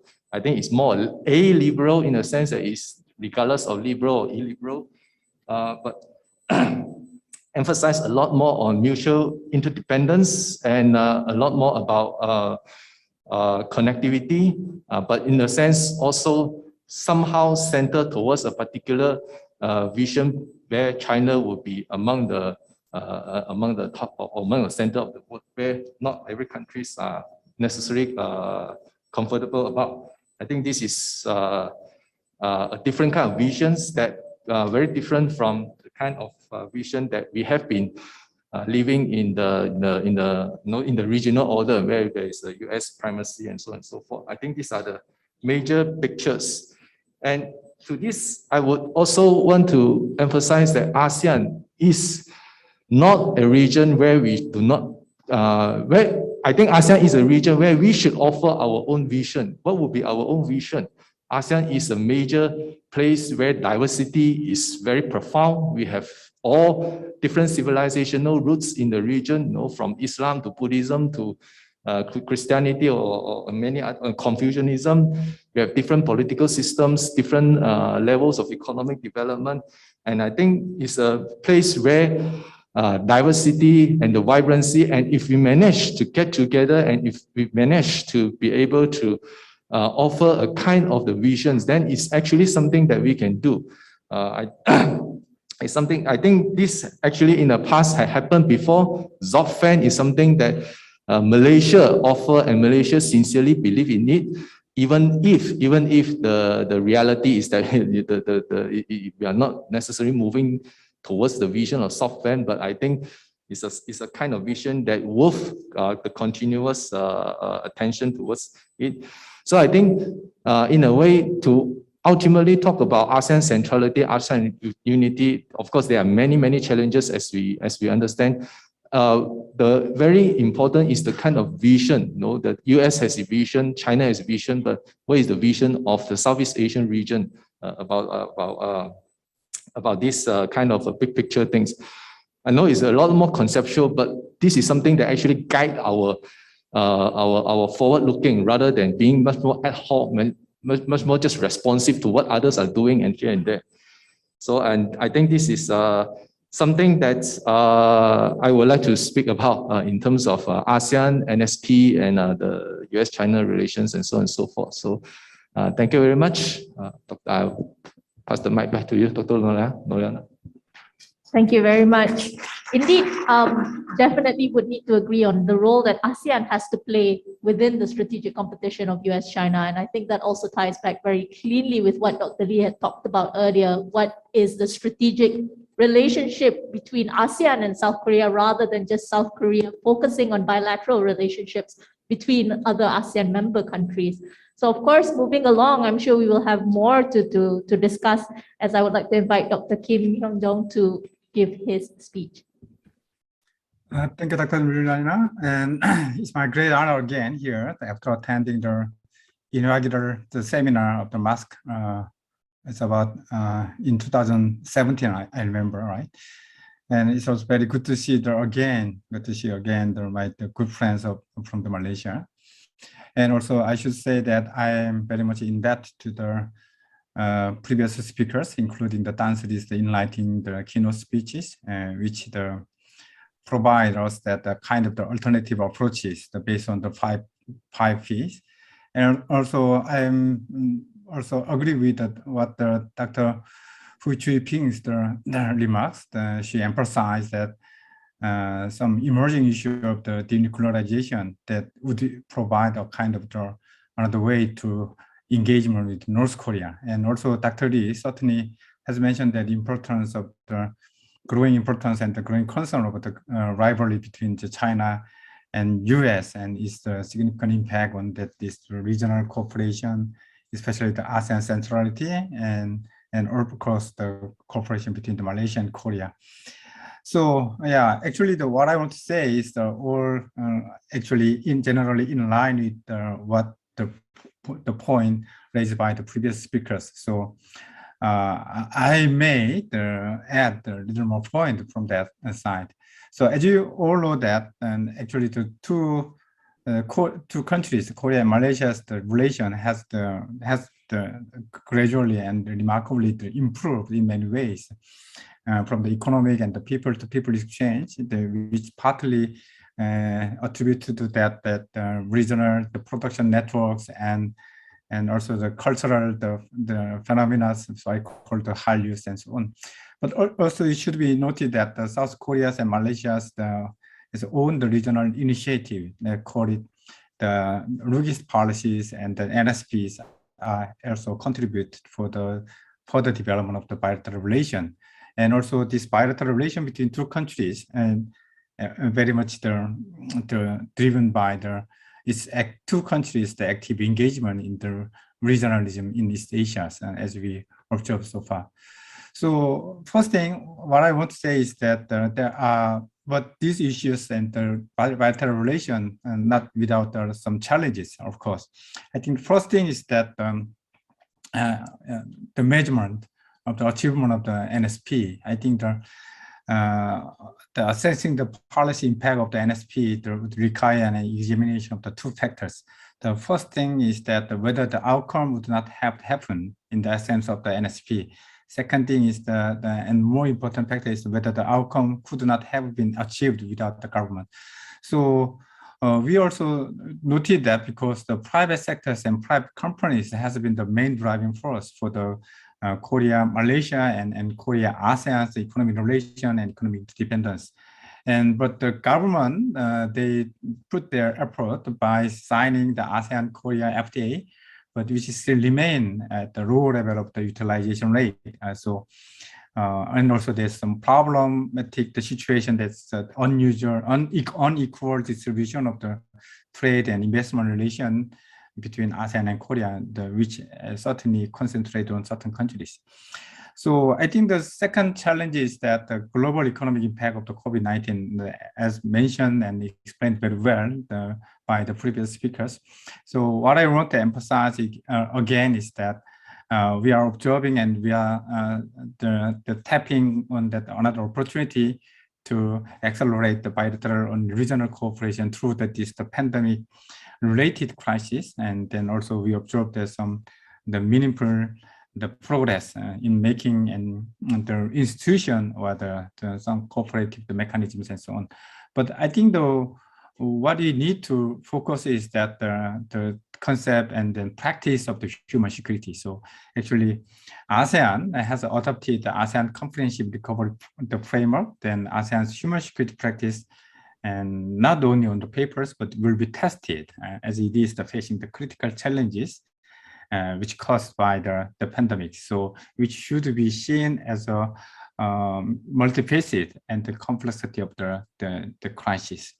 So what I want to suggest is that actually strategies need to be better designed and involve the solutions which should have already been there with in the context of the human security. The individual state and the region, including Malaysia and Korea, need to better collaborate beyond their own border and state-oriented security or the economic-oriented approaches. So I think in that sense, the focusing on the human security, I think it could be a kind of one of the way which can mitigate the negative impact of the intensifying the power rivalry between the US and China.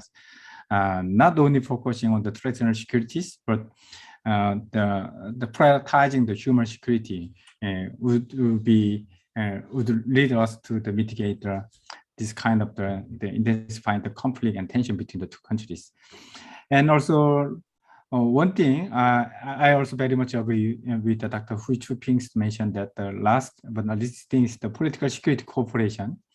I think despite the pending issues between North Korea and Malaysia, I think the Korean Peninsula, the peace process, I think they should resume and with the strong support from the ASEAN. So actually the ASEAN centrality can facilitate the dialogue. So actually ASEAN can serve as a kind of the facilitators or the kind of the mediators as ASEAN norm has been verified in the process of the peace and the trust building and so on. So actually, while I agree with many things with the previous speakers, and I may look for the further discussion. So literally crisis comes with opportunity. So, and the last thing is the continuation of the NSPs and the LUGIS policy is the key element for the building resilient and sustainable relations between the two countries. I may stop here. Thank you. Right. Thank you very much, Dr. Kim. Again, allow me to extend my thanks and appreciation to all our speakers for very insightful comments and knowledge that we've been sharing today. Maybe we can begin with bringing back to the speakers as well what Dr. Kim has brought up as a question. What do you think about this idea of the multifaceted security and how do we adjust in terms of the strategic priorities that ASEAN, Malaysia, and South Korea would have? Perhaps we can start with Dr. Hu. Thank you so much. So I'm very glad to hear from Dr. Nyao and also Dr. Kim on their comments on our discussion point. So the multifaceted exchanges and cooperation would definitely lead to greater comprehensive coverage in our cooperation agenda. So that has already been expressed in New Southern Policy and New Southern Policy Plus. And New Southern Policy Plus, in a way, has taken great care to listen to ASEAN. So as the world suffered from the initial outbreak of the pandemic, ASEAN Plus 3 is one of the first to issue an official response over the pandemic. And this is again illustrated in the New Southern Policy Plus announcement in November 2020, where health pillar has been prioritized as South Korea listened very carefully to the Southeast Asian countries. Health infrastructure become one of the priority, and it has since then been embedded into such policy pronouncement. So bringing from that point on, I believe that the Korean New Deal in terms of its green and digital deal will then also be extended to New Southern Policy Plus future implementation to take care of not only the human security concerns, but also economic security, health security, and in many other areas. Thank you very much, Dr. Hu. Perhaps we can also start with opening questions to the floor. If anyone is interested, do raise your hand and you may use the, yes. Okay, I see Mr. Dr. Go ahead. Yes, Dr. Thank you very much. I've listened attentively to the speakers and the discussions, and I must say, very insightful comments. I would like to touch upon what I feel is necessary to move things forward between ROK and Malaysia. While we have the cooperation NSP focusing on these two countries, but at the same time, I feel that there is a great need for these two countries to take the lead in attracting and promoting the role of the middle powers. I have spoken on this several times earlier elsewhere, and for the simple reason that given the strategic rivalry between China and the US, we need the small powers plus the middle powers to play their given roles to promote peace in this region. Now, we have talked about many times, in fact, about middle powers. We know that they are important, but we tend to see it as a very disparate group. Oh, Korea, ASEAN maybe as a middle power, that they have their pros and cons and their strengths and weaknesses. But there is no effort to really institute some kind of a forum where they can come together and push their views on the big powers. Their role is important. Why not have a middle power role of, say, M10 or M12 or so? And to conclude, we talk so much about the fight, the peace, and so on, proactive. But the most important thing is, for me, the 6th P, and that is political will. There must be political will to get together to promote a middle power forum. Thank you very much. Thank you very much, Dr. Sipa. I think this question segues right into what Dr. Lee was talking about earlier in terms of South Korea and ASEAN working as multilateral. Perhaps, Dr. Lee would like to share your views on this issue. Thank you so much. I'm so happy to see Stephen Leong on screen because Dr. Stephen Leong is like my mentor in the ISIS. I have known him for a long time, and it's good to see you healthy and well. Actually, your comment is pretty much what I have in my mind. There's good point for South Korea, Malaysia, or South Korea, ASEAN to lead the regional small and medium powers into action. And I fully support your idea of having a kind of a forum for regional small and medium powers, how we cooperate in this turbulent strategic situation. And at the same time, I see some kind of challenges. This is kind of a homework for me, how to overcome collective action problem among small and medium powers. Someone has to come out and raise their voice and provide some insight and programs, ideas. Simply, we need some kind of leadership. I wish Malaysia and South Korea bilaterally, we first make a consensus, and if we can lead this kind of cooperation, it will be really good. And before we establish a separate forum for regional small and medium countries, why don't we just start a dialogue at the side of events like ASEAN Plus the EAS? There are a whole range of institutions and chances that both Korea, Malaysia, or Korea ASEAN countries can share their strategic outlook and compare our strategies and make consensus. Hey, we can cooperate on these issues in this way to reduce the negative impact coming from this proposed competition. And there are heaps of chance. We have to fully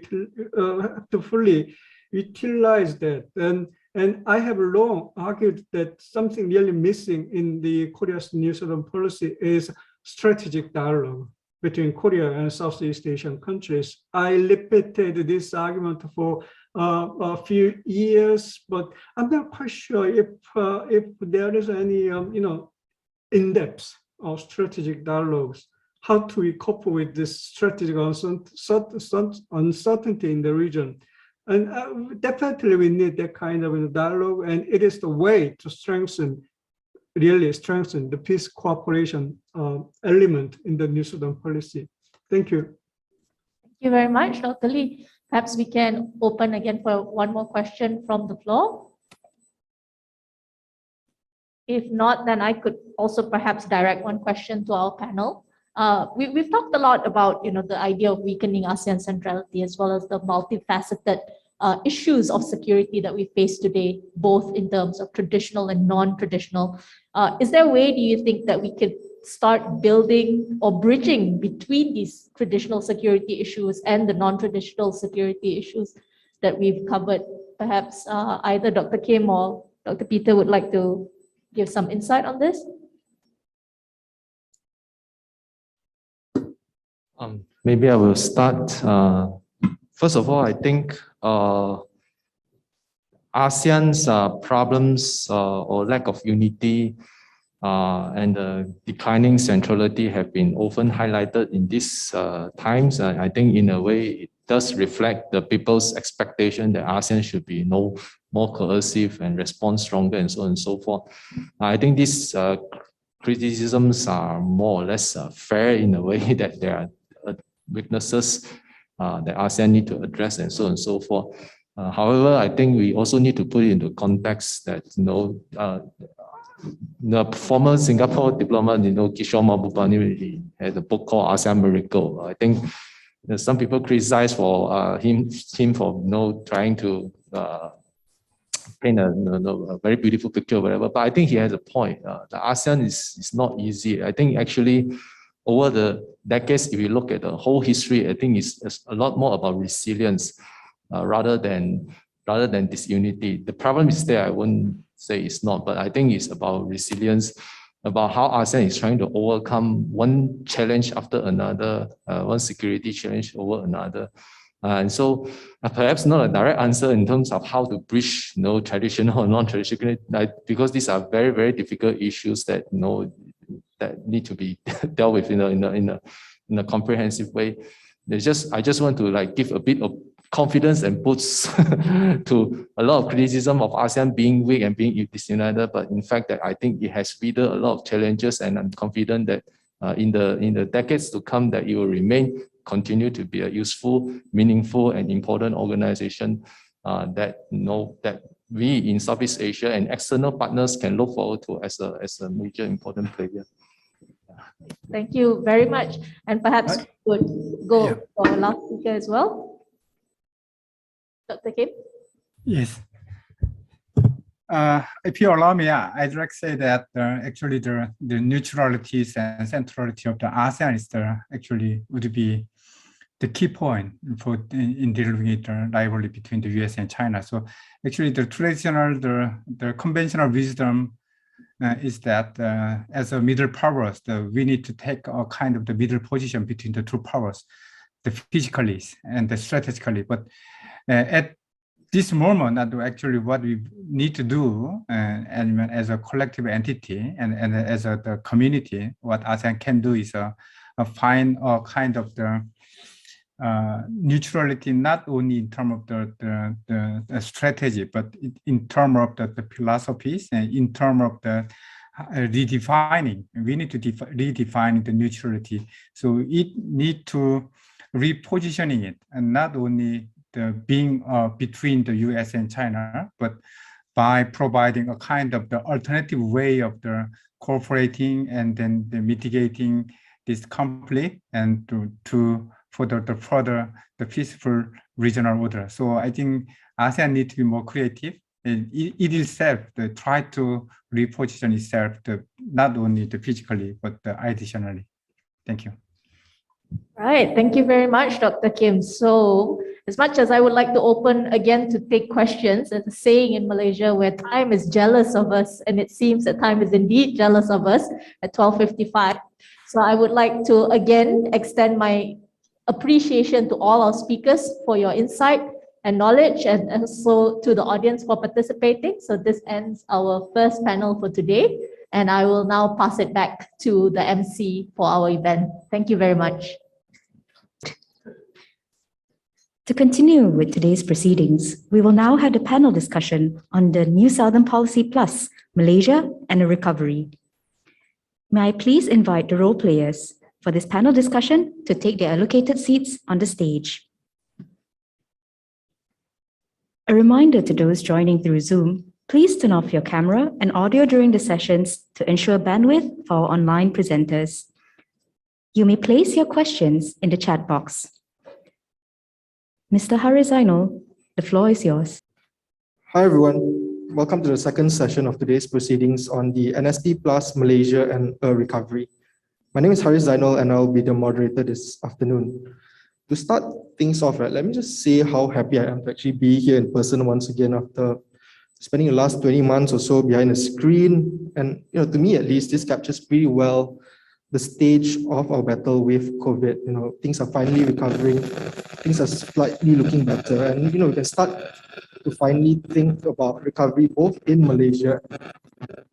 So joining me today to explore this topic about recovery are three distinguished speakers and three discussants. Yeah, four of which are here in person, with the other two joining virtually via Zoom. I've also just been told that Mr. Fabian is able to join us, so he'll be delivering the special remarks first before I pass the floor to the speakers on stage with me today. Mr. Fabian, the floor is yours, please.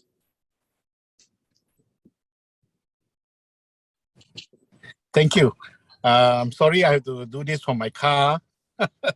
Yeah, because of last minute call up for meetings. But anyway, Mr. Aaron Dennison, Devas Sagayam, moderator, speakers, discussants, distinguished participants, ladies and gentlemen, a very good afternoon to all of you. And thank you for the organizers for inviting me to speak, to say a few words in this event. A lot of business and economic activities slowed down or halted during the lockdown that affected almost all the countries in the world.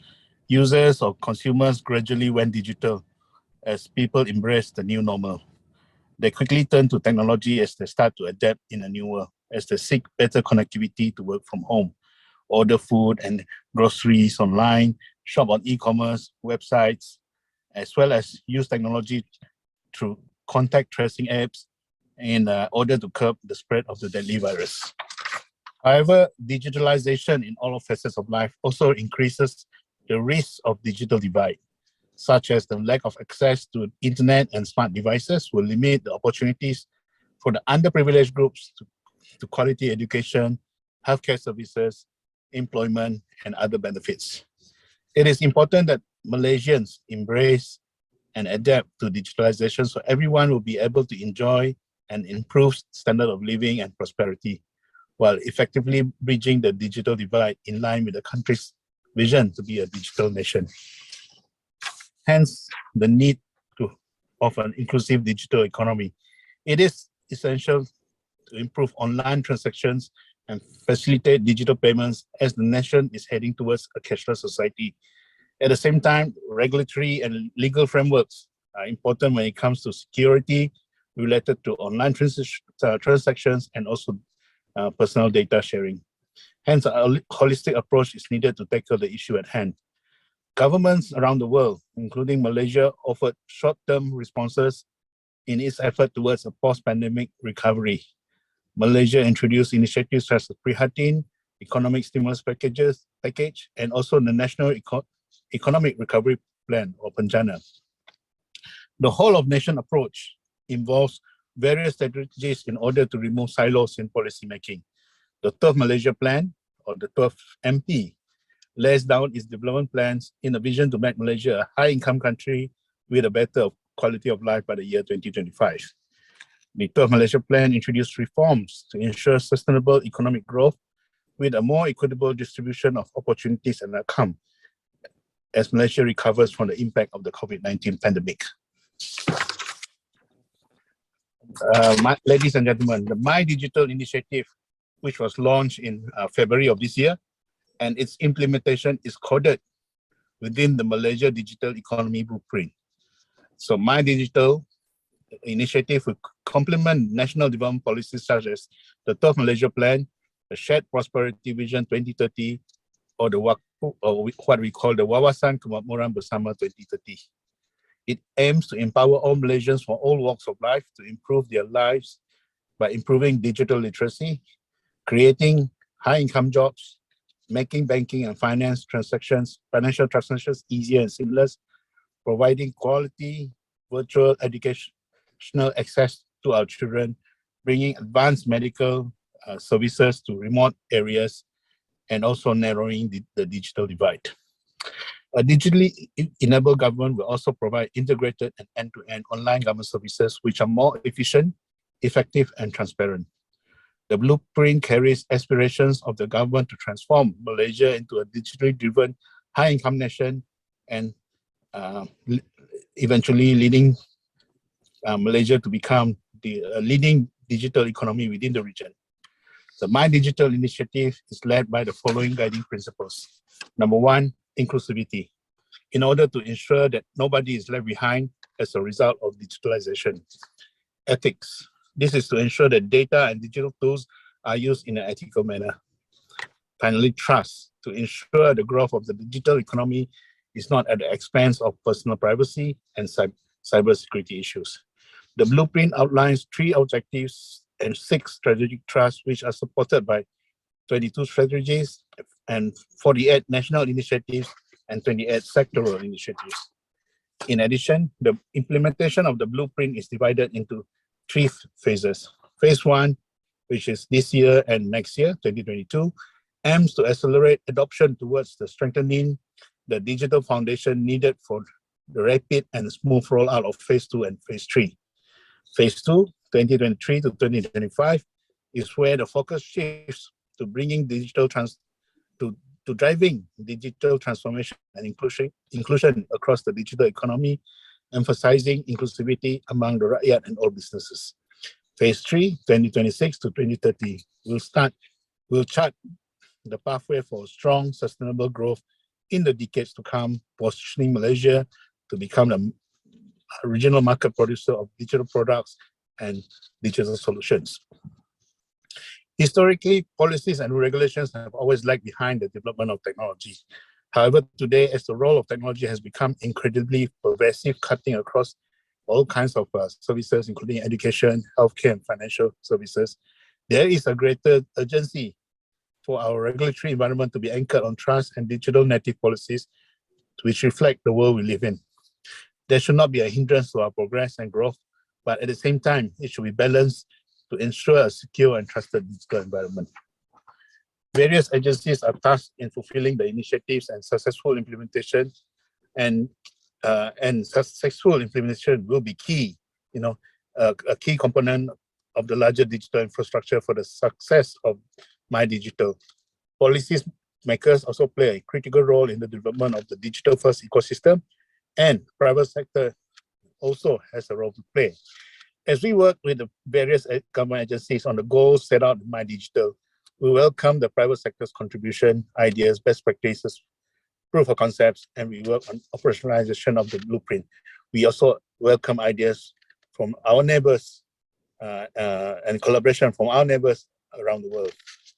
There are programs that are currently being planned and in execution to equip civil servants and the related stakeholders with the necessary digital knowledge and skill sets to better understand technology, its application, its usage, and implication to the current environment. Businesses, including micro, small, and medium enterprises, form the backbone of Malaysia's economy. One of the priorities of the Malaysia Plan is on prioritizing the transformation transforming MSME digitalization as a very powerful national agenda. It enables MSMEs, including Bumi-Putra entrepreneurs, to transform, compete, penetrate global markets. MSMEs will be equipped with the skills to enable this enterprise to digitalize their services process by the year 2025. Government ministries and agencies have taken numerous steps, including both federal and state plans, initiatives and programs, subsidies and incentives. Given the urgency to strengthen the economy, effectiveness and awareness of government support can be enhanced. There are various programs and incentives provided to allow them to utilize technology to the fullest. However, perhaps due to the fact that some may not be aware of the various support and financial assistance offered by government, there is actually a low take-up rate compared to the amount budgeted. Efforts are being made to increase the resilience of the MSMEs through adoption of digital technology and assisting the entrepreneurs who were severely affected by the pandemic and those who have lost their income. This includes accelerating take-up of incentives, subsidies, and assistance program, and streamlining the understanding and communication on the various support measures available from the agencies, as well as the corresponding success stories. South Korea's New Deal was announced in July 2021, 1 year after the introduction of the original plan. We have been in talks with the Korean government via the embassy in Malaysia, and we certainly look forward to work further with institutions in Korea in leveraging on each other's knowledge and strength. Hence, we welcome, the opportunity to work with the institutions in South Korea to actually look at how we can leverage and collaborate to actually bring out both our countries out of these, difficulties posed by the COVID pandemic. So with that, I thank you, and I hope you all have a good conversation after this. Thank you.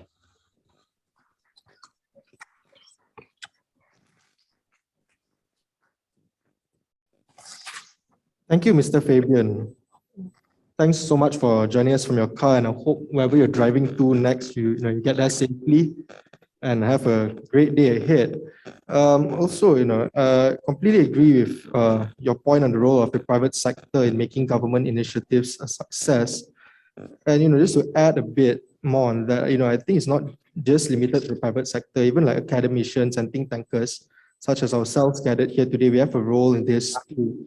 So just to continue that line of thought, joining me today to explore this whole topic of recovery, to build on the ideas of the digital economy raised by Mr. Fabian earlier, some of the best practices that we can learn from Korea from Malaysia, and some of the areas of cooperation that we can do together are 3 distinguished speakers and 3 discussants. 4 of these are here with me today, and 2 are joining virtually via Zoom.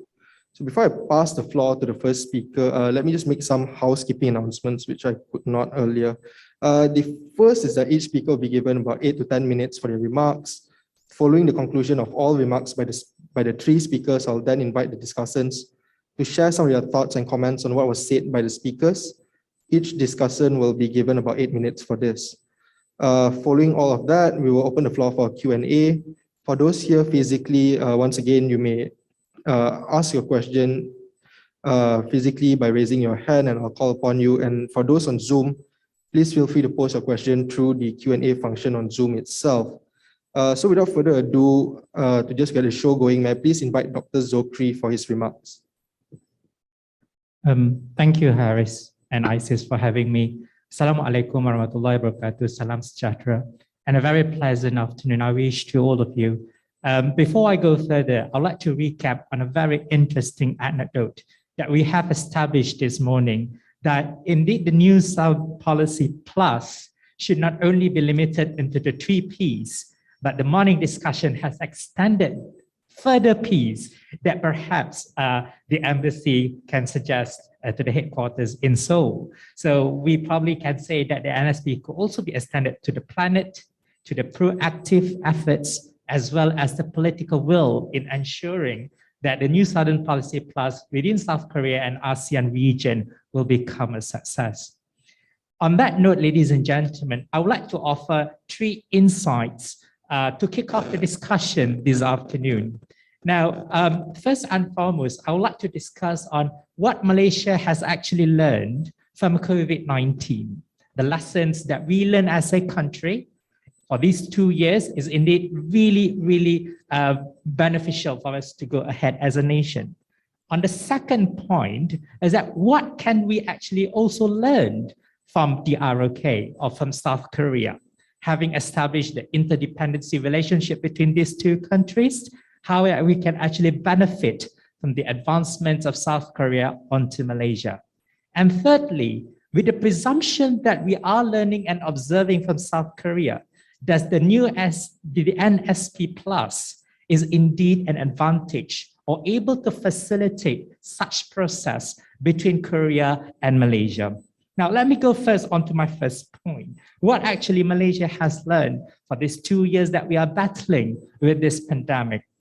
Now, the first thing first is that we actually have seen there is a need of a disaster and crisis management skills that Malaysia has to develop.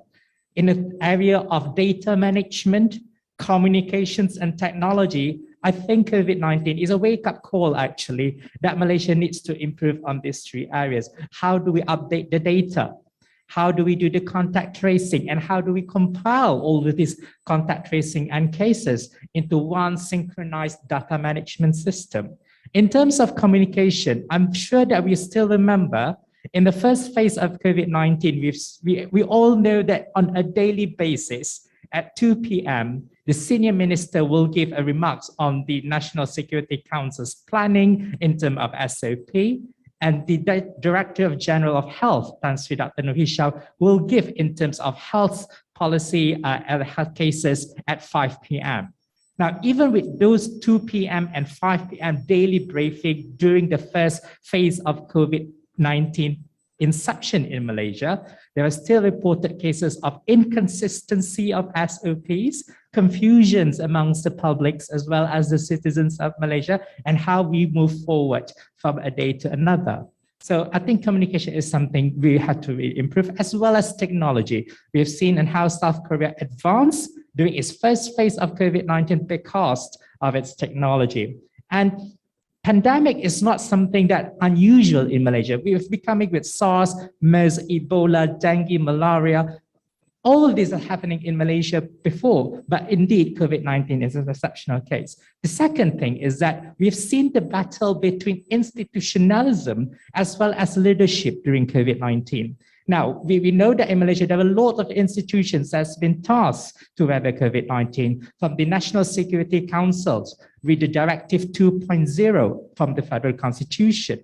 We have the JPAM, we have RELA, we have the JPBN at the state level as well as at the district level. So these agencies have been set up for Malaysia to actually weather the pandemic as a crisis. However, we have seen that too many institutions will lead to a poor coordination as well as inconsistency of actions. They'll be a bit confused of mandates. They're a bit confused on who to actually interfere and to run through the show. So this is something that we have to look further. And of course, leadership is referring to the political consistency in our country. Interesting enough, ladies and gentlemen, throughout the 2 years of the pandemic inception, the Perikatan national government, and then with that with that more needed coordination of the government collapsed. And even right now, we can't even call it a single government, and we call it as a Keluarga Malaysia government. So I think perhaps Malaysia is one of the unique case studies that we managed to change governments 2 times within 2 years of the pandemic. But again, the institutionalisms of the civil servant is a stronghold and the last defense of our country to ensure that the country is not going deeper into the abyss of the pandemic. Now, on the second lesson, what can we learn from South Korea? Now, we have seen in how South Korea advanced in weathering the COVID-19.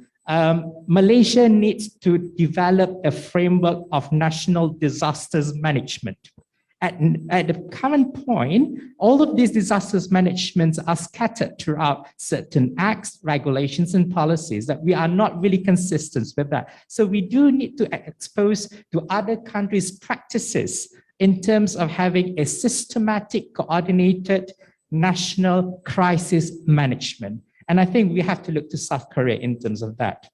Also in COVID-19, we've seen the need to diversify our economy.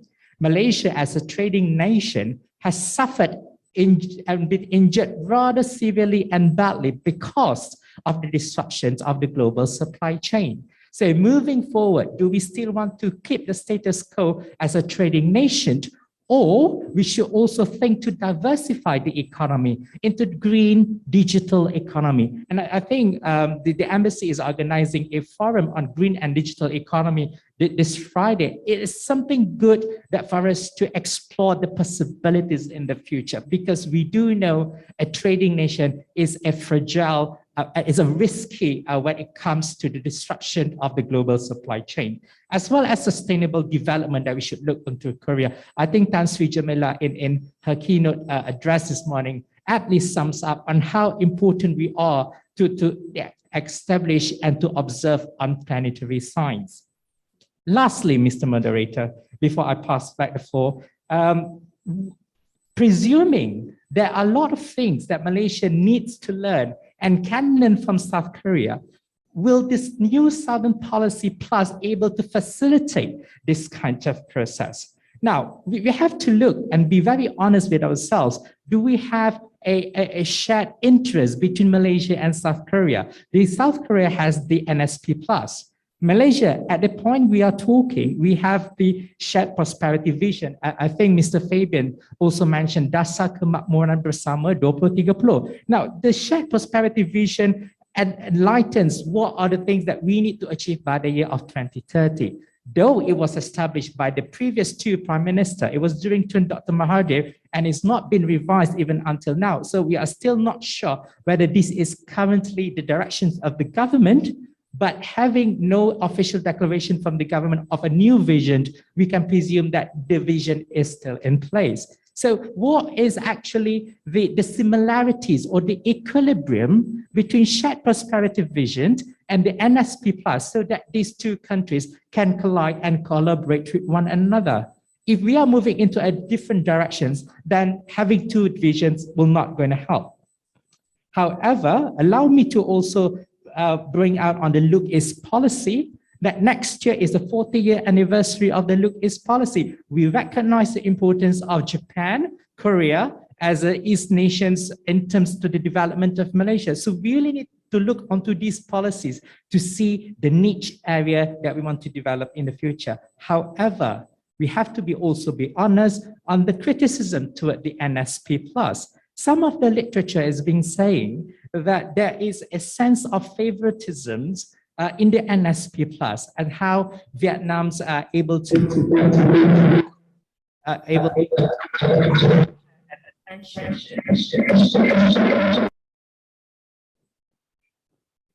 Am I allowed to go on? Is it not so controversial? It's how Vietnam able to dominate the share of the investment and proportion. So I think we really need to look into the fairness and the equity of the NSP Plus, because the NSP Plus is built on the people, prosperity, as well as peace. It's not only on prosperity, but it's also on the people's development. So I think we really need to look out further onto these two other areas as well. And I think it's quite alarming for Malaysia as well, when we know that most of the FDI from Korea is moving and leaving the country. Hyundai is reported to close its Asia Pacific HQ in Malaysia and relocated to Indonesia with an investment of 6.26 billion. Now that I think is a loss for our country. So again, we really need to be honest and have a sincere evaluation whether the NSP is really equally attributed to the people and peace, as well as in terms of prosperity. I think I'll stop there at the moment. Thank you, Mr. Moderator. Thank you, Dr. Zulkifli. Fantastic points about the role of technology in pandemic management and also the need to break down silos when it comes to governance, and also, the need to have an honest assessment of the NSP Plus. But I think, at the same time, about our own national policies as well. Not to labor that point, can I please call upon the next speaker who will be joining us via Zoom, Dr. Koh Yang Kyung. The floor is yours, please. Thank you. Yeah. Hello, everyone. I'm Dr. Yang Kyung Koh. Currently, I'm in Korea, but I spent almost 10 years in Malaysia before. Yeah, as a professor and senior research fellow. So I'm very honored to be invited to this event today. And I would like to talk about some kind of economic and social cooperation between Korea and South Korea and Malaysia. I think previously, in previous session, the many people talk about the economic cooperation already, but I would like to focus on some kind of a digitalization and technology partnership between two countries. As you know, the South Korea invests a lot of money in ASEAN countries, including Vietnam and Indonesia. But recently, the more and more funding and inflows into the Vietnam and Indonesia. That's why the net inflow into Malaysia is going down and declined so much. But India decides nowadays many of the Koreans look at Malaysia as a pinpoint of a global semiconductor value chain. Because recently, most of the car makers, they cannot manufacture the new cars without the chip manufactured in Malaysia. So that was the chance to awake Korean to look at Malaysia as our really the closest partner of our manufacturing and the car and other technology industry. So that's why I would like to focus on those kind of industry. So now we have to find out what the new approach to both countries' industry collaboration. before is a manufacturing sector is just a manufacturing sector, but nowadays we have to focus on the future industry, including digitalization or the high-end technology, and also some kind of investment. Because without the huge investment in the technology development, we cannot proceed in the future, the further next level. Okay, so can I share my slide for a while? It's impossible. Hold on, let me just check with the IT folks here who are because it's only by Zoom, so I would like to share my slide for a while. Hold on, I see that they are working on it frantically. Okay. All right. So basically is the main Dr. Koh, you may share your slide now. Oh, okay, thank you very much. Yeah.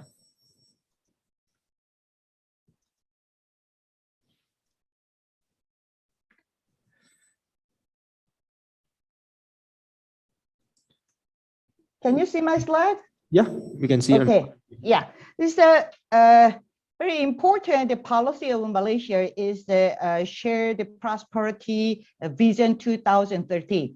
And then very significant policy for South Korea is related to Malaysia is a new southern policy. So what is the common value of both the two policies? And then we also have a same target or objective, how to solve the climate crisis. So nowadays, everybody talk about ESG, right? So those are three pillars has a common value among all of us. So the most important thing is how to solve this problem, how to achieve the target, and how to overcome the hurdles. We need a solution, the technology for inclusion, and the challenge solution. So I draw some kind of what kind of the technology fit for partnership for the next era. So I throw out this. I pick up the common values of those the policies for two countries is a small medium enterprise digitalized transformation and renewable energy problem or green economy and fintech and the electric vehicles, battery and mobility, agri-tech and ASEAN hub or infrastructure development. Those kind of issue we shared for both countries. So I suggest is manufacturing is moving on to the battery or semiconductor value chain. But what else? Nowadays, many Korean investment venture capital firms expanded their investment in Southeast Asia, including Malaysia. So SK is a huge company in Korea. They already built up, set up the so-called mobility in Malaysia. So they already get attracted some kind of a huge investment. And there's some other Korean companies, Simtech, they invested a lot in Malaysia too. And then Air Asia also get investment funding from the SK. Yeah. So nowadays, look at how many unicorns in Southeast Asia, 43 unicorns in ASEAN. So Malaysia already there's 3 unicorns. All those unicorns, the 3 unicorns in the Air Asia and Custom, also they got funding, huge funding from Korean venture capital and Korean companies.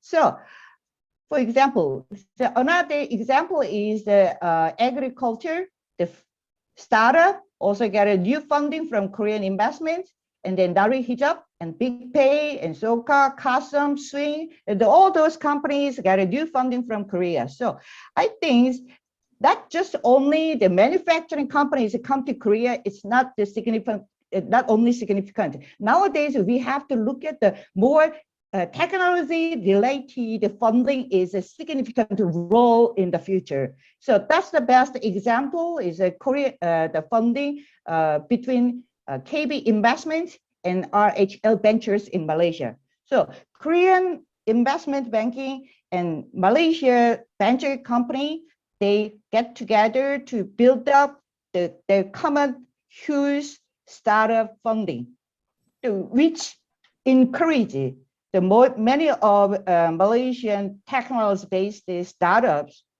to grow in the future, and then they can get some kind of accessibility to another global venture capital. So I think that those kind of collaboration can be the best example for the next era for our further growth.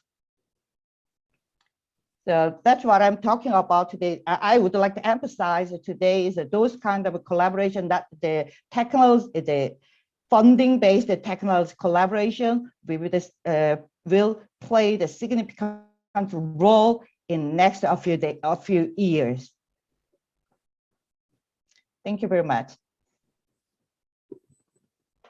Thank you, Dr. Koh, for that. Really appreciate. Thank you.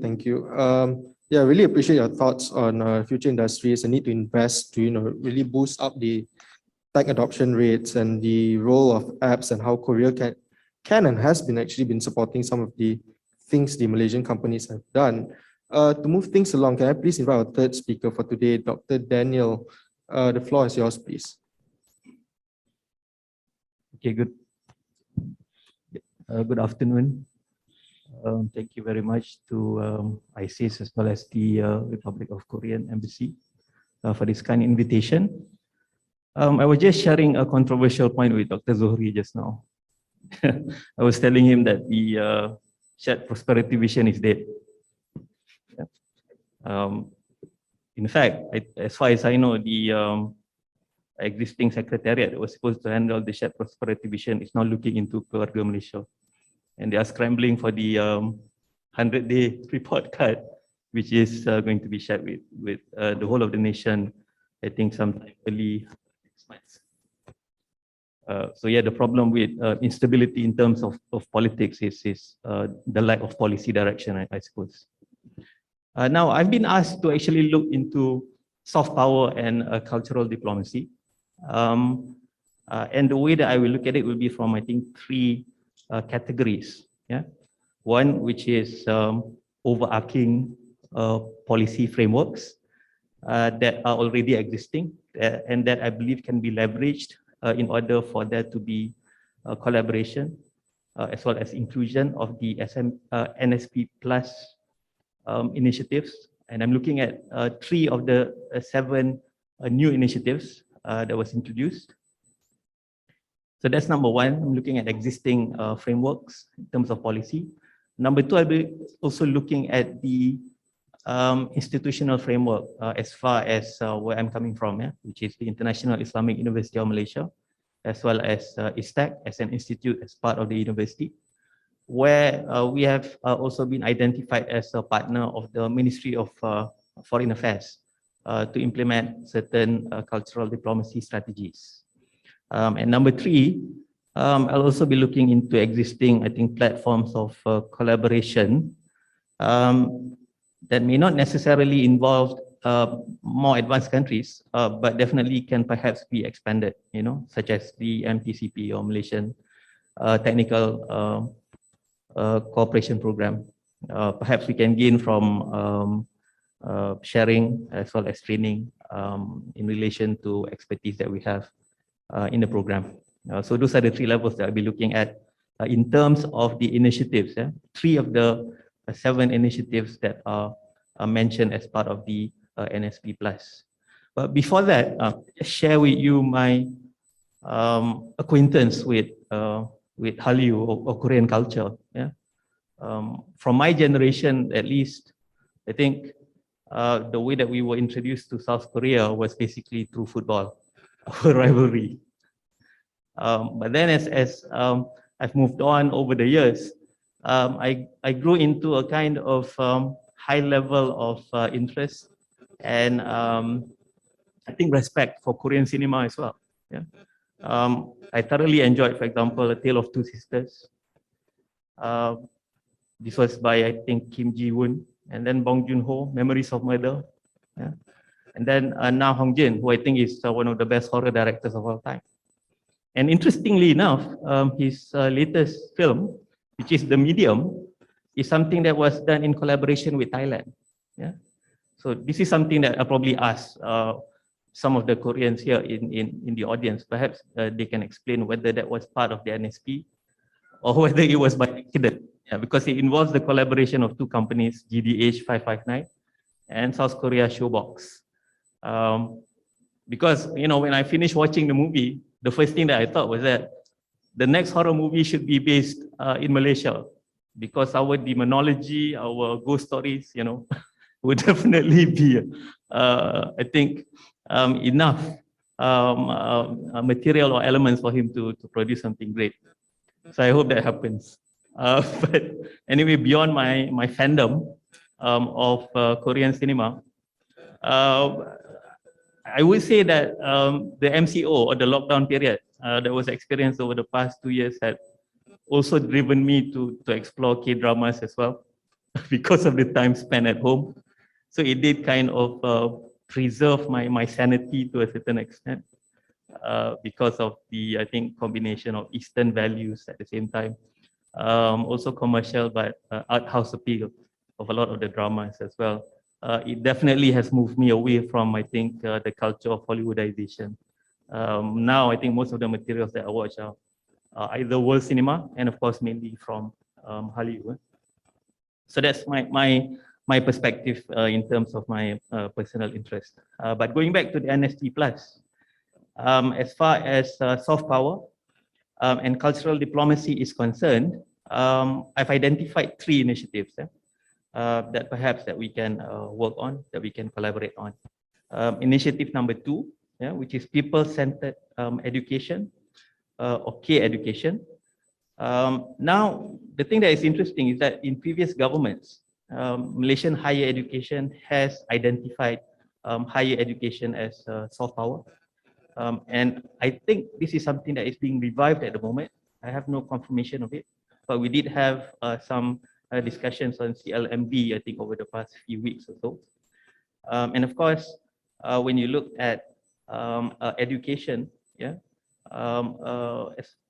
far as how it relates to cultural diplomacy, there's policies that can be, I think, leveraged in relation to it. Partly is the cultural diplomacy policy under the current Ministry of Foreign Affairs.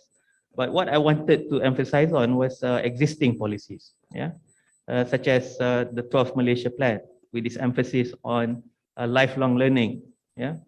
I was part of this research, looking into the inculturation of lifelong learning in Malaysia 2010 to 2020. And we are in the process of drafting a new policy. And one of the countries that we looked at as best practice was actually the Republic of Korea, because you have your legislation when it comes to lifelong learning, as well as you have just, I think, also by next year, you would have finished the lifelong learning promotion from 2018 to 2022. I think there's a lot that we can learn from the Republic of Korea with regards to lifelong learning, which was mentioned quite a number of times in the 12th Malaysia Plan, especially in terms of reskilling, upskilling of old age pensioners, of retirees, as well as sustainable economic capability or viability, and also the idea of employability and marketability of graduates. So this is something that I think we can try to leverage on in relation to the 12th Malaysia Plan. And also our lifelong learning policy, which will be, I think, drafted by early next year. So that's one. As far as some of the points under the initiatives is concerned, there's a mention of human capacity and shared K education. I think this is something that can definitely be facilitated by social media influencers that are already, I think, having significant audience base in the two communities. So for example, I think Sabrina Azhar, I think, would be a good example to help promote K education in Malaysia. And for your information, a prominent influencer, I believe in Indonesia, but she's studying in Malaysia, is also my student, Ayana Moon, and she happens to be Muslim of Korean citizenship. So I believe these are very accessible points. Whenever we talk about, I think, K education, opening up markets and so on, I think definitely we have to relate to the possibility of using social media and influencers in helping us, I think, promote some of our policies. Yeah. Sorry, Dr. Daniel. Time's a bit short. If you could wrap up your remarks, that'd be great. Okay, Sorry, there's a few more points actually that I wanted to make, but these are in relation to Initiative 3, which is gaining a deeper mutual understanding through culture, as well as Initiative 6, which is developing industries with innovative technology. So what I'm trying to say is that there are existing policies, that may help to leverage on this NSP plus initiatives that we can definitely work on. So with that, thank you very much. All right, thank you for those thoughts on the cultural diplomacy, Dr. Daniel. To move things along really quickly, can I please pass the floor to Dato' Stephen Wong, please? Thank you very much. It's late in the afternoon, and there are too damn many speakers in this panel because I'm also falling asleep. So let me start with a story. I mean, I've got a whole list of points I want to make, but let me just start with the story. When I was 11 years old, this was in 1969, my father took me to the Kota Baru General Hospital to have my eyes checked. My eyes were checked by a Dr. Yi, who was sent by the Korea under Technical Cooperation Program. Okay. Many years later, his daughter and I went to college together in Kuala Lumpur, and we managed to get into the same university, University of Melbourne. So one thing after another, well, as it turned out, I obviously didn't marry her, but fast forward it, okay, I got a job that brought me in contact with Korean matters. And guess what? Those Korean matters actually, mattered. Later on, my daughter went and studied in Australia, and her best friend in graduate school was a Korean who was subsequently sent by the Ministry of Education to Malaysia to teach Korean for 2 years. Driving her back to Kuala Selangor, in the school, she obviously touched lives. Now, for some reason, which is not my plan, my son-in-law is Korean, and my grandson is half Korean. Now, what I'm saying is that at the end of the day, what do we want from all of this? Tan Sri Jamila said this morning, the bonds must endure. When the going gets tough, we want friends, right? We want behavior. How do we get that behavior? We get it through not only a meeting of minds or policies, we get it behavior through two things. One is cognition, the other one is touching lives, touching emotions. Okay. Now, if it were not for Dr. Yi, all right, if it were not for Dr. Yi's daughter, if it were not for all these things in life, and this is 1969, all right, in Kota Baru, which was really, it's not the Kota Baru of today. Okay. And here I am now at MASK. Why do you think that is? Why do you think I've written at least half a dozen articles on Korea, etc.? Because you want the behavior that you have to touch lives. The rest of it, whether you watch Korean movies, you like BTS, or you like Twice, or you like Blackpink, or whatever, it really doesn't matter, because what you want is the behavior. And the behavior, in some sense, doesn't even come from supply chains, etc., because we live separate lives. And we have always lived separate lives. The Koreans in Kuala Lumpur, in Malaysia today, also live separate lives. And so do, unfortunately, Malaysian students who go to Korea, although not all of them, all right?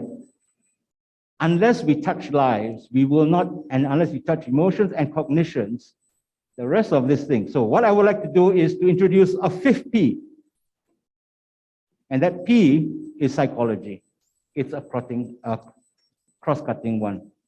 Because unless you deal with this, this issue of how to get beyond the programs and the policies and bring not just people, not just tourism, but bring people to matter in one another's lives, it's not going to matter. If it were not for Dr. Yee, if it were not for Chi Wan, if it were not for Kim Anju, if it were not for Lee Jong-wook, all right, I don't know whether I'll be sitting here in front of you or whether I'll be in some China studies, thing, or American studies or something else.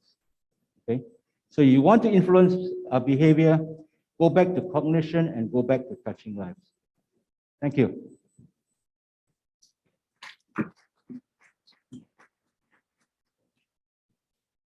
Thanks, Dato. I came here to learn about Korea. Now I'm reflecting about life and things like that. Okay, can I please call upon Dr. Roy, please? All right. Thank you very much. Firstly, let me thank ISEAS Malaysia and also the Embassy of Republic of Korea for inviting me to be the discussant this afternoon. If the session from morning, we have been talking about the various P's, I would like to emphasize on the alphabet T, with what we can learn from the Republic of Korea. So very good afternoon again. Jo Un Hoseo, I hope I pronounced it correctly. Selamat petang.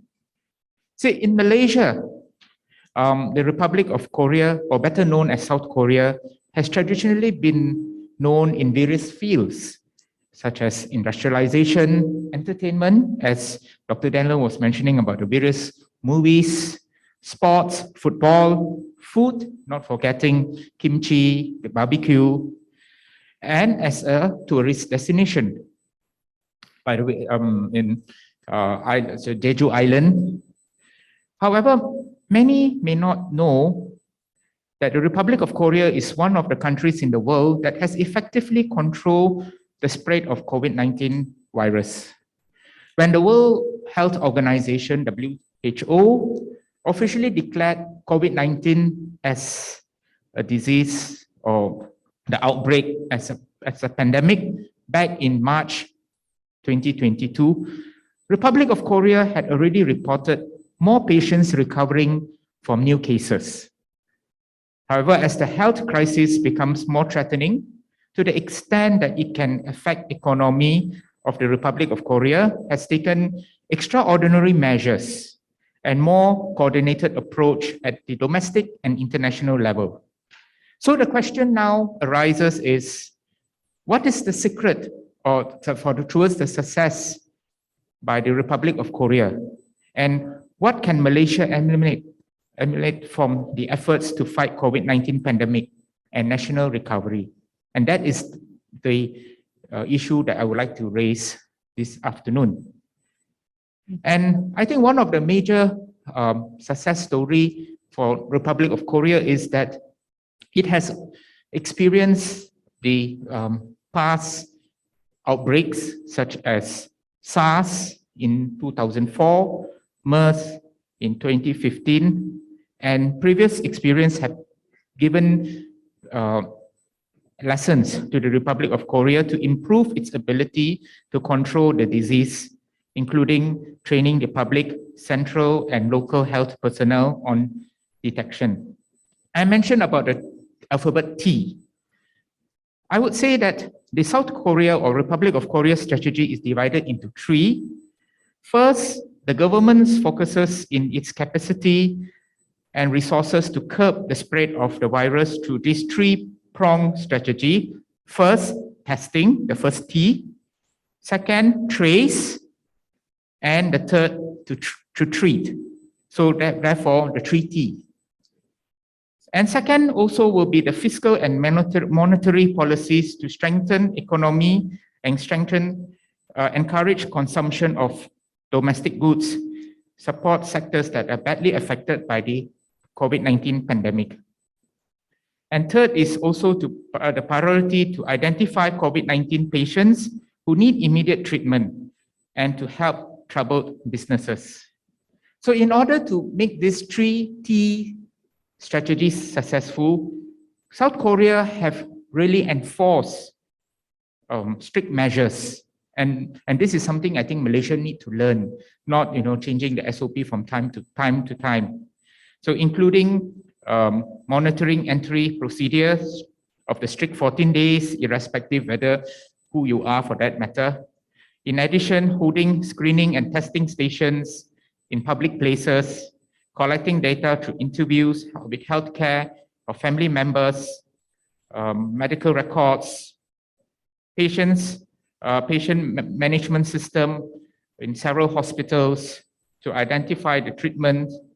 So I believe that with the successful implementation of the 3 T's that have reduced the drastic measures of such as having the movement control measure, which can have a serious impact on the economy. So it's between you have a strong 3T strategy or choose the movement control measure, but ultimately that may affect the nation's economy. So in addition to all what I have just highlighted, I would like to just move towards the conclusion. That is, South Korea have also improved its business rules in 10 sectors. My earlier colleagues in the panel have mentioned about these various technology in automobile. I believe there are 10 sectors that the Korean government has identified as important role in a new normal. This includes in AI, big data, car mobility in future, healthcare, medical technology, as well as tourism, e-commerce. And these are just a few of them. And in addition, one of the factors of South Korea's success in tackling COVID-19 pandemic is the close cooperation between the public and private sector. What I'm saying is that Republic of Korea has rapidly easing regulation so that private medical companies can produce and distribute test kits as early as in January 2020. This was more than a year ago. With only 4 cases confirmed, test kits were already made available. And by March, Republic of Korea has been able to provide these test kits to almost 81 countries. While in the case of Malaysia, we have formulated our own rehabilitation policies such as Penjana Permai, and recently we have, the Prime Minister, the Honorable Prime Minister, have declared or have launched the 12th Malaysian Plan, and it has identified several priority sectors such as electronics, tourism, creative, and smart agriculture, which I believe Republic of Korea has a lot of expertise which we can learn from. And lastly, I would say COVID-19 will be part of human life. We cannot be over paranoid, and it's part of our life itself. And COVID-19 is not the last pandemic. I'm not trying to be too pessimistic, but I believe there may be future pandemics, but we need to be ready. And I believe there's a lot that Malaysia can learn from the Korean experience. Thank you. Kamsahamnida. Thank you. Terima kasih.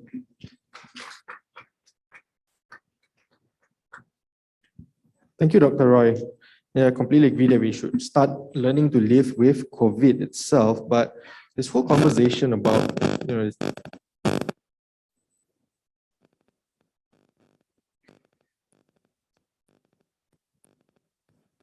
hello? Can you hear me? All right. Yeah, this whole conversation about living with COVID in Malaysia, at least in my opinion, might be a bit premature considering that, testing for COVID doing the self-test kits at home might not necessarily be a fact of life for some people now. And we've seen over the past few weeks that reopening up has led to increase in cases and hospitalization rates. Anyway, sorry, Aaron, it took a while to finally get to you over in Japan, but nonetheless, very pleased to have you here with us. Thanks for joining. Can have your thoughts anywhere between 5 to 8 minutes, please. Thank you so much, Haris. First of all, I would like to thank His Excellency, Ambassador Lee Chibum, as well as the team at the embassy, as well as Mr. Alizan Mahadi and the ISIS team for organizing this event and for allowing me to actually join virtually from Japan. I think within the NSP Plus, I think Dr. Zokri, Dr. Ko, Dr. Stephen, and also Dr. Daniel went through a lot of areas which they covered, like Dr. Ko on technological collaboration, Dr. Daniel covered care education, which is the cultural aspect, and then Dr. Stephen sort of enhanced a personal touch, personal connection. I think this is all sort of under the NSP Plus 7 core strategies, which I think in the Malaysian context, in my opinion, I think we could sort of divide it into 3 sections, where short-term, long-term priorities, as well as continuous priorities. So the short-term emphasis would be on, I think, short-term here meaning immediate, which is, I think, like we have all heard, public health, as well as education and human capital, including future industries that are, of course, crucial at this moment of time to make sure that both countries achieve recovery. And then it sort of allows the other core strategies to sort of fall in place. The long-term priorities, I would say, out of the 7 core strategies would be cultural exchanges, rural and urban infrastructure, and non-traditional issues. And why I categorize them as long-term priorities, because I think as we are in the road to recovery, it would take some time before these priorities would bear fruit and would restart again after due to the disruption of the pandemic. And finally, the continuous priority or the continuous core strategy would definitely be trade and investment in tandem with both the short-term and long-term priority. So, and in terms of how Malaysia and North Korea have managed, South Korea has managed the COVID-19 recovery, is I think there have been different challenges. I agree with what Dr. Zokri said about communication and institutionalism, because what Korea has done is that data has been shared. Data has been shared to the public, and public has been empowered to sort of adhere to SOPs, wear masks, maintain social distancing. So, I mean, that is the difference. Where Malaysia, I mean, I think the public got a bit more tired with the changes of SOPs, last minute announcements. So I agree with him that communication and also institutionalism was an issue for Malaysia. And in areas of cooperation between the Republic of Korea and Malaysia, I would like to emphasize one of the short-term priority mentioned just now, which is future industries. So one thing that we have learned from the pandemic is the importance of digital connectivity. So I can join you guys today as well. And in almost every aspect of our lives. So I think while many developing countries are taking 5G connectivity or are using or are making 5G connectivity as their long-term priority, so Malaysia should grab the opportunity to strengthen their cooperation with South Korea on digitalization, definitely. Especially as we know South Korea is the leader in rolling out of 5G infrastructure.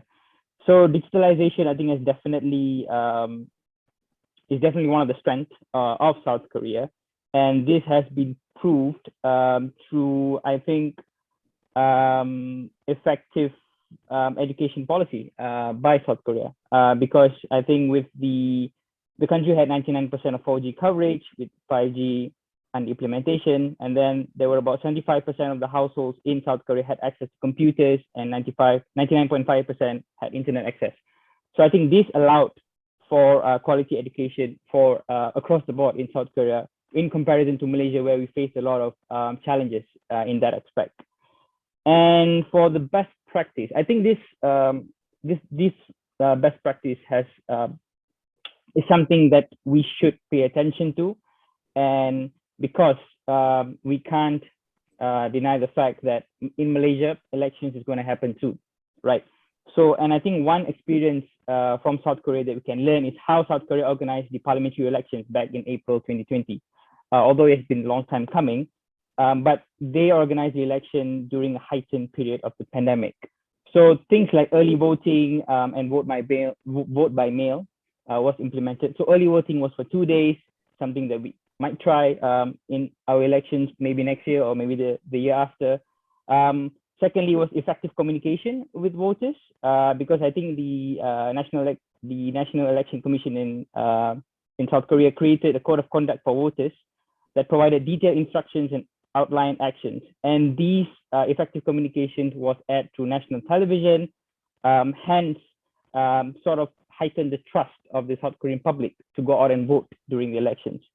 Third is transparency. So to maintain transparency, the National Election Commission live streamed polling station activities and broadcasted it on national channels.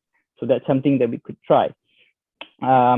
And finally, this was something they wanted to implement, but they didn't, which is drive-through voting. So the NEC considered introducing drive-through voting, but due to the elections that was happening very soon, they couldn't sort of move on with the proposals. So these are some of the measures that was carried out during the elections that we can learn when we have our national elections, maybe next year or the year after. So that's all from me. Thank you very much.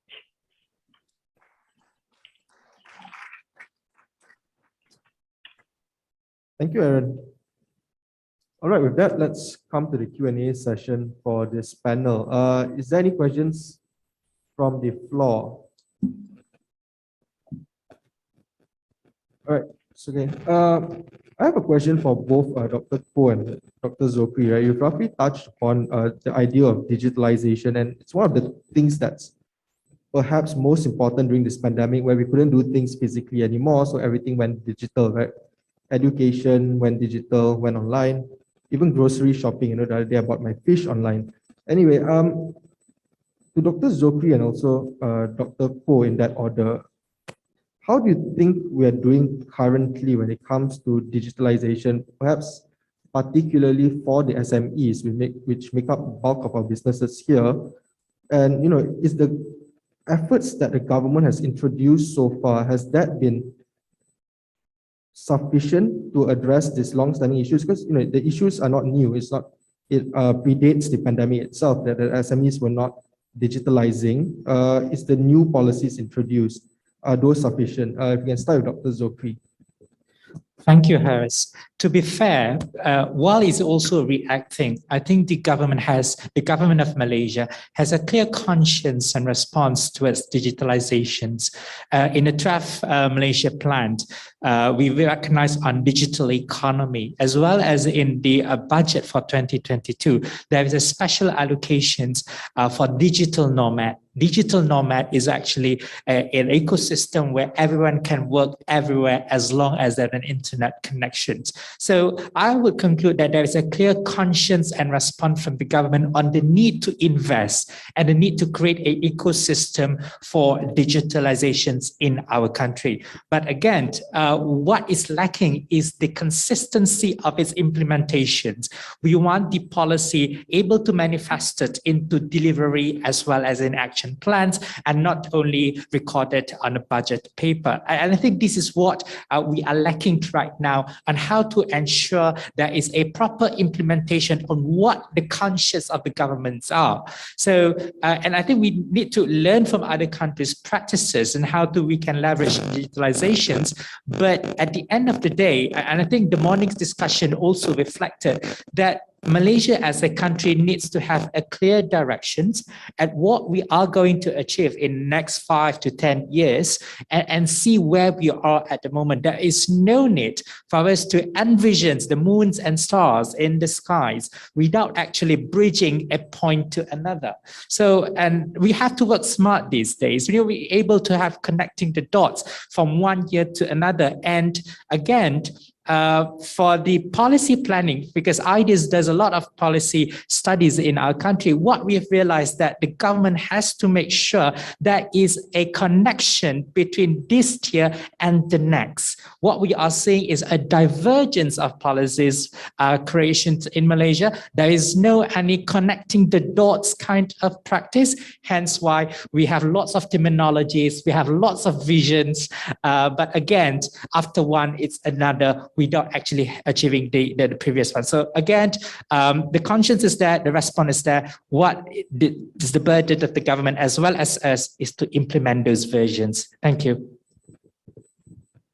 Thank you, Dr. Zulkifli. Dr. Koh, if you could just touch a bit on that and perhaps share some of the experience that you can glean from South Korea's experience with regards to e-digitalization, please. Yeah, just Geoffrey talk about the very big picture of or the ecosystems, how to the government, how Malaysia government to support the small SMEs, digitalization. But I would like to mention about the real field problem the SMEs are facing every day. So what is the main hurdle for the SMEs in Malaysia? But for example, in Korea, many of the SMEs, they know they needed to digitalize themselves, but how to do, what to do. So one of the problem is what kind of a program they have to adapt to the company. So the most of the programs is for the very large and big companies. So we need some kinds of the cloud-based tools for SME. And then what is the regulation hurdle? What kind of data they can use? So all those things are available for large and big companies, not for small, medium-sized company. So first of all, we need to find out what is the biggest challenge for SMEs digitalization. They have an incentive, they have a needs, they have a target, but what is the field problem? So that's the first step. And the second step is according to those out there, figure out those problems and what the government authority or the government owned companies support them. That's the next step. So for example, I showed the logo of Swingbee in my presentation. The Swingbee actually is a Korean founders startup in Malaysia. His founder is a Korean, but he set up the company in Malaysia. So that's the Swingbee. They provide the cloud-based HR, payroll, and other the small, medium-sized cloud-based system. So they provide the tools and programs to many of us small, medium-sized companies in Malaysia, Thailand, Taiwan, and other countries. So even the Malaysia government, they give us some incentive for small and medium-sized company to use their program. There's like a monthly base. So those kinds of intensive incentive scheme that encourages some of the SMEs to digitalize more faster. So I think that's a good example for the Malaysian and Korean SMEs. Yeah.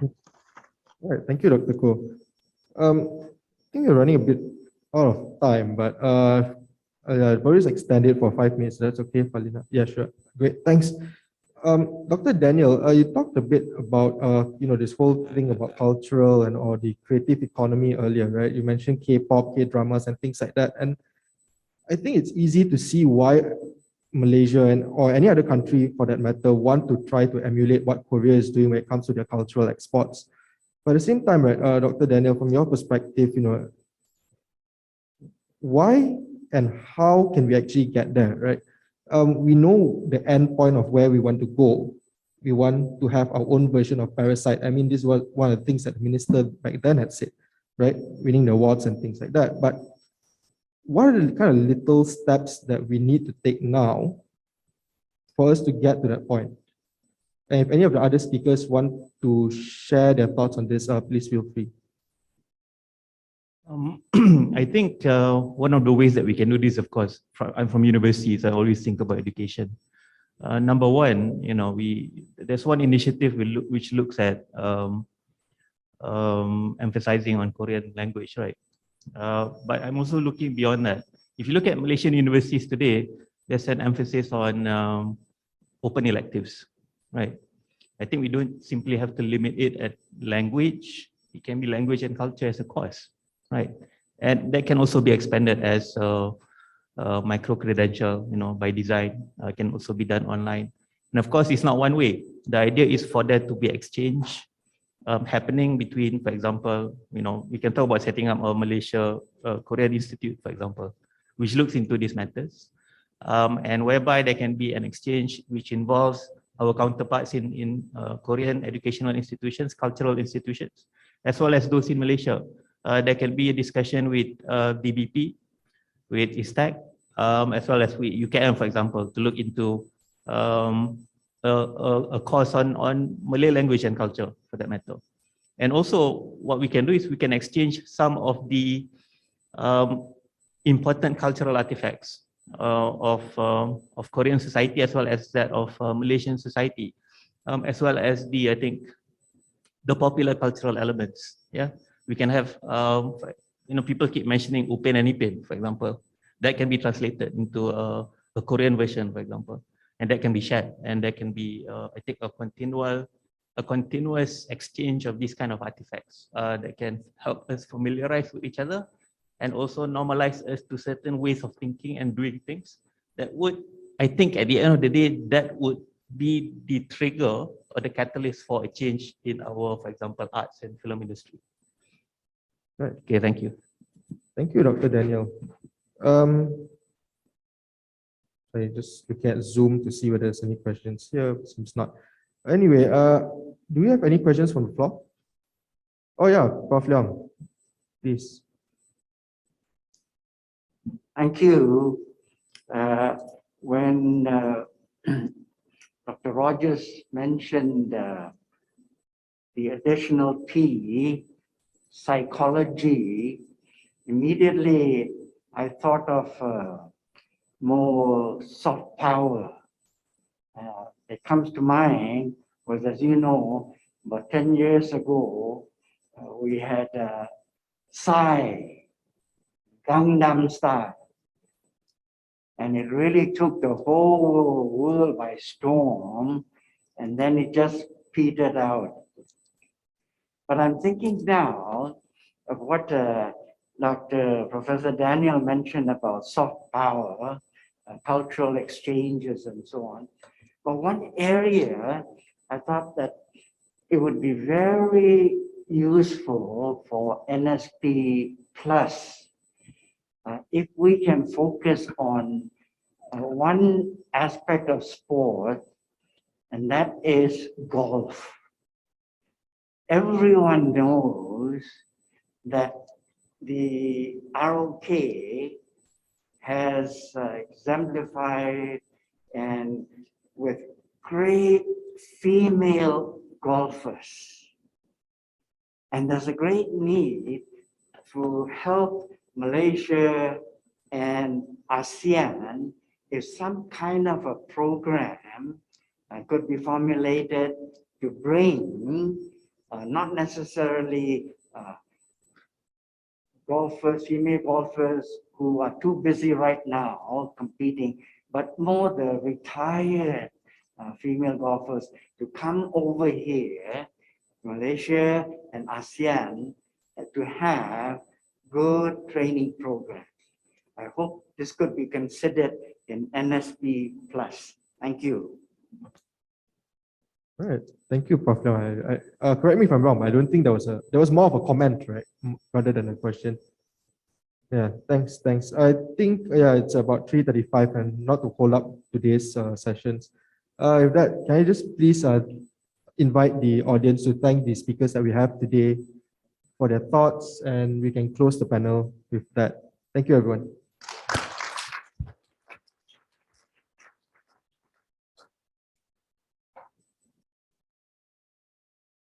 We wish to now invite Mr. Kim Dong-jo to deliver the closing remarks.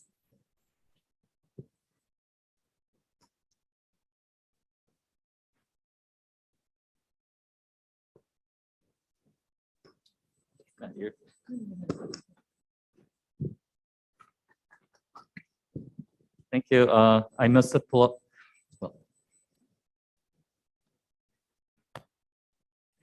I must apologize that Ambassador Lee had to return to the embassy for another meeting in the afternoon. So I will be delivering the closing remarks on his behalf. I hope you're not too disappointed. Well, first of all, Many thanks to all the speakers, discussants, and participants for the insightful presentations and wonderful discussions today. It was so exciting to see many of you in person, finally, and as well as online. It's good to see so many Mass Network members participating today also. I especially thank those who have stayed the whole time, those of you who are here, still here, from the opening and throughout the sessions in person, and as well as those who are attending online.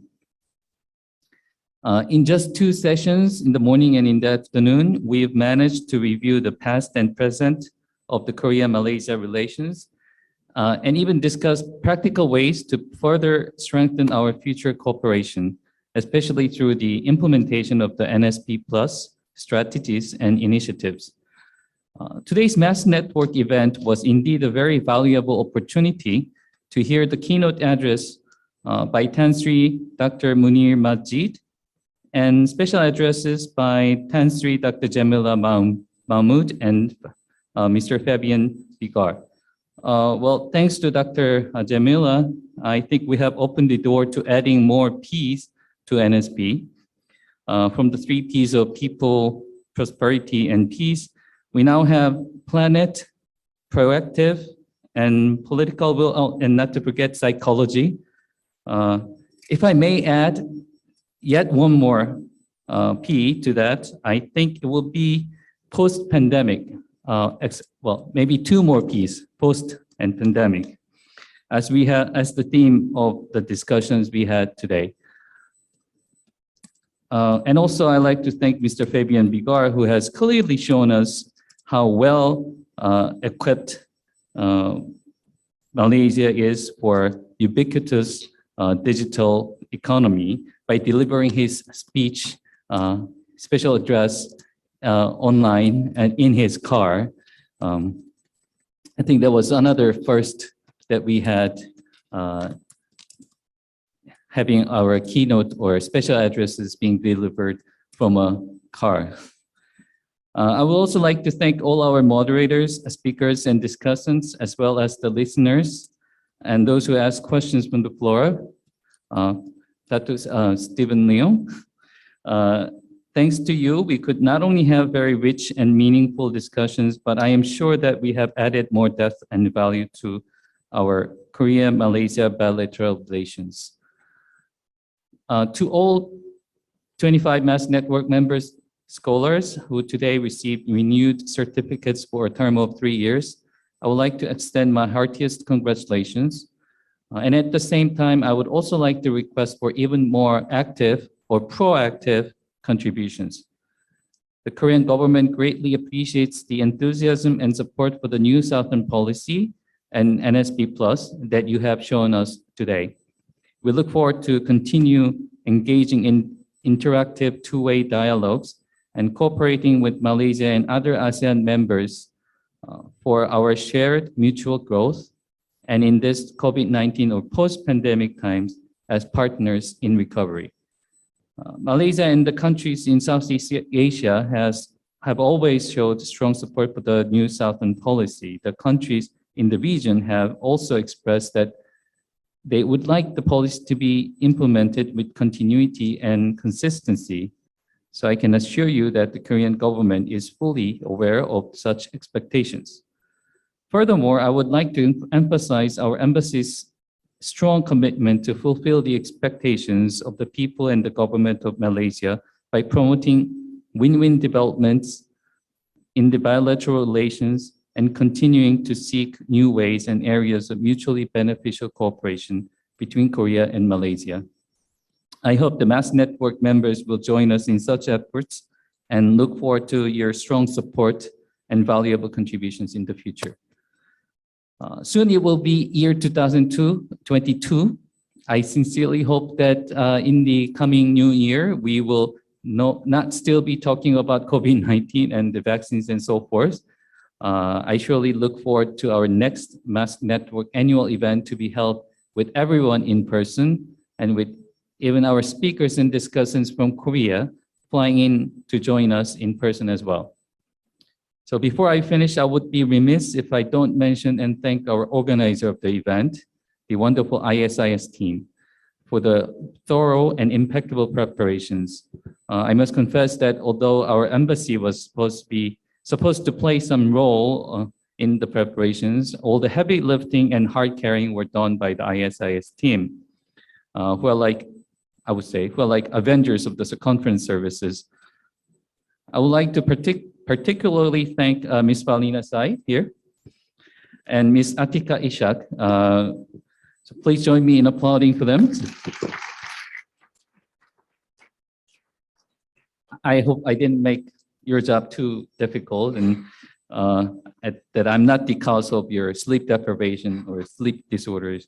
And of course, also Chief Executive Harizal Harzi, who unfortunately couldn't join us today, but I would like to thank him for his generously accommodating our many requests for this event.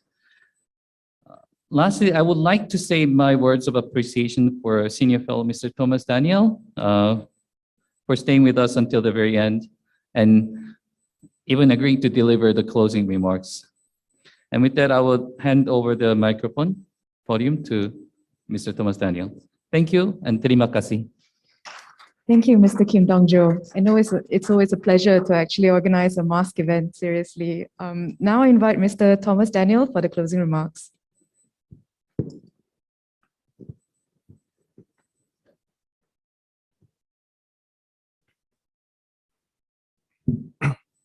Thank you, Paulina. Thank you, Minister Kim, for your very gracious words. Distinguished participants, I'm not as well prepared as Minister Kim, so I have to read off my laptop.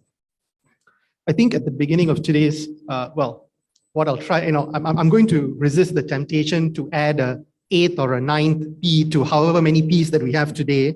So I will just very briefly summarize by saying at the beginning of today's discussion, we witnessed the renewal of the MOU, that is the foundation of the MASK network. Now, I was never a part of this network, but I've had the pleasure of seeing the hard work put in by people like Dato' Steve, by people like Falina and Haris, and other members and friends of the network, both here in Malaysia and in South Korea. And to watch this network not just sustain, but to also grow, even in the midst of a pandemic. This MASK network is a very important one for us at ISIS, and I, for one, am glad that this initiative is continuing. It has resulted in some very fascinating discourse and output, and it has, it is to the best of my knowledge, the leading dialogue at the track 1.5 and track 2 levels for strategic issues and developments between Malaysia and the Republic of Korea. At times, we have widened this discourse and discussions to include, to a regional level, tapping on key experts from Southeast Asia. As a think tanker, I think what really stands out to me is that through this network, we have seen the growth of professional ties between the embassy and ISIS, but also between subject matter experts in South Korea and in Malaysia. And what this means is that we're not just more familiar with each other's work, it means that we are able to utilize that relationship and that network to tap on experts from both South Korea and Malaysia to engage and to speak multiple conferences and at projects. And I've seen and sort of experienced this firsthand. Ladies and gentlemen, throughout the day, the ambassador, speakers and discussants from both sessions have really highlighted the strong foundations of the bilateral relationship. I think what this shows is that there's not just concurrent movement in the bilateral and multilateral relationships, but a fundamentally solid foundation that is built over decades that is not just substantial, but is also resilient. They've highlighted prospects of growth, both in scope and depth through the NSP+. Let me just mention 2 takeaways that I found striking. The first is that we have heard, at least in the previous session, we heard a whole bunch of very diverse areas in scope for cooperation between Malaysia and South Korea that could be addressed under NSP+. I think the challenge here, however, is to really identify what works and what would yield the most tangible benefits. Instead of attempting to cast our nets too far and too wide, many Malaysians would be more than familiar with our tendency to try to do too many things at one time and to end up doing nothing well at all. And as Steve so aptly put it, we need to know exactly what it is that we want. The second, from earlier in the day, was the reminder that this unsustainable business as usual attitude not only cannot last, but is inherently damaging to an already damaged society and a damaged world. I think we need to have difficult conversations about changing the way we function as a society and a planet. Beyond that, we need to commit to even more difficult, common, and equitable goals and ensure that they are implemented. In my line of interest, when I look at major power competition, we see iterations of this, although one does cling to some hope that Washington and Beijing are at least talking about cooperation on shared challenges. But China, for one, has repeatedly indicated that geopolitical competition cannot be totally separated from shared global concerns. I have no doubt that internal conversations in DC are any different. So then perhaps this is a fragile hope, perhaps wishful thinking. These are just some of the few important and critical issues that the NSP Plus could be framed to address. It takes on added importance, I think, because not only do we have to contend with many challenges, but with policymakers and officials that are sometimes willfully lethargic and stuck on long irrelevant assumptions of the past that really don't apply today. As I conclude, folks, let me express my thanks to all role players, to the moderators, to the speakers, Tan Sri Dr. Jamila Mahmud and Fabian Bigar, to the discussants for their time and contributions to today's program. As Minister Kim said, this meeting would not be possible without the utmost efforts of people like Palina, of Haris, and our colleagues from the Public Affairs and Conference team, Atika, who's sitting right there, Louis right next to her, Kak Harizan, who's outside. No, there she is at the back. Is that her? No, sorry. No, that's Kak Maria, sorry. Kak Harizan, who is outside, and Ali, our IT guy who tries, who has a lot of work cut out for him to fix all the gremlins that tend to show up. I would be remiss if I not mention the work and the support put in by the embassy here in Kuala Lumpur, especially Minister Kim and his colleagues, whose support are very crucial to today's events. Folks, that's it from me. I wish all of you a safe journey home. Thank you very much. Thank you, Thomas, for your remarks. Distinguished guests, ladies and gentlemen, today's event is coming to a close. On behalf of ISIS Malaysia, we would like to express our sincere appreciation and heartfelt gratitude to all contributors and participants in making today's event a success. To those attending this event online, we thank you greatly for your participation. Thank you, and we look forward to meeting you in a future event. Thank you.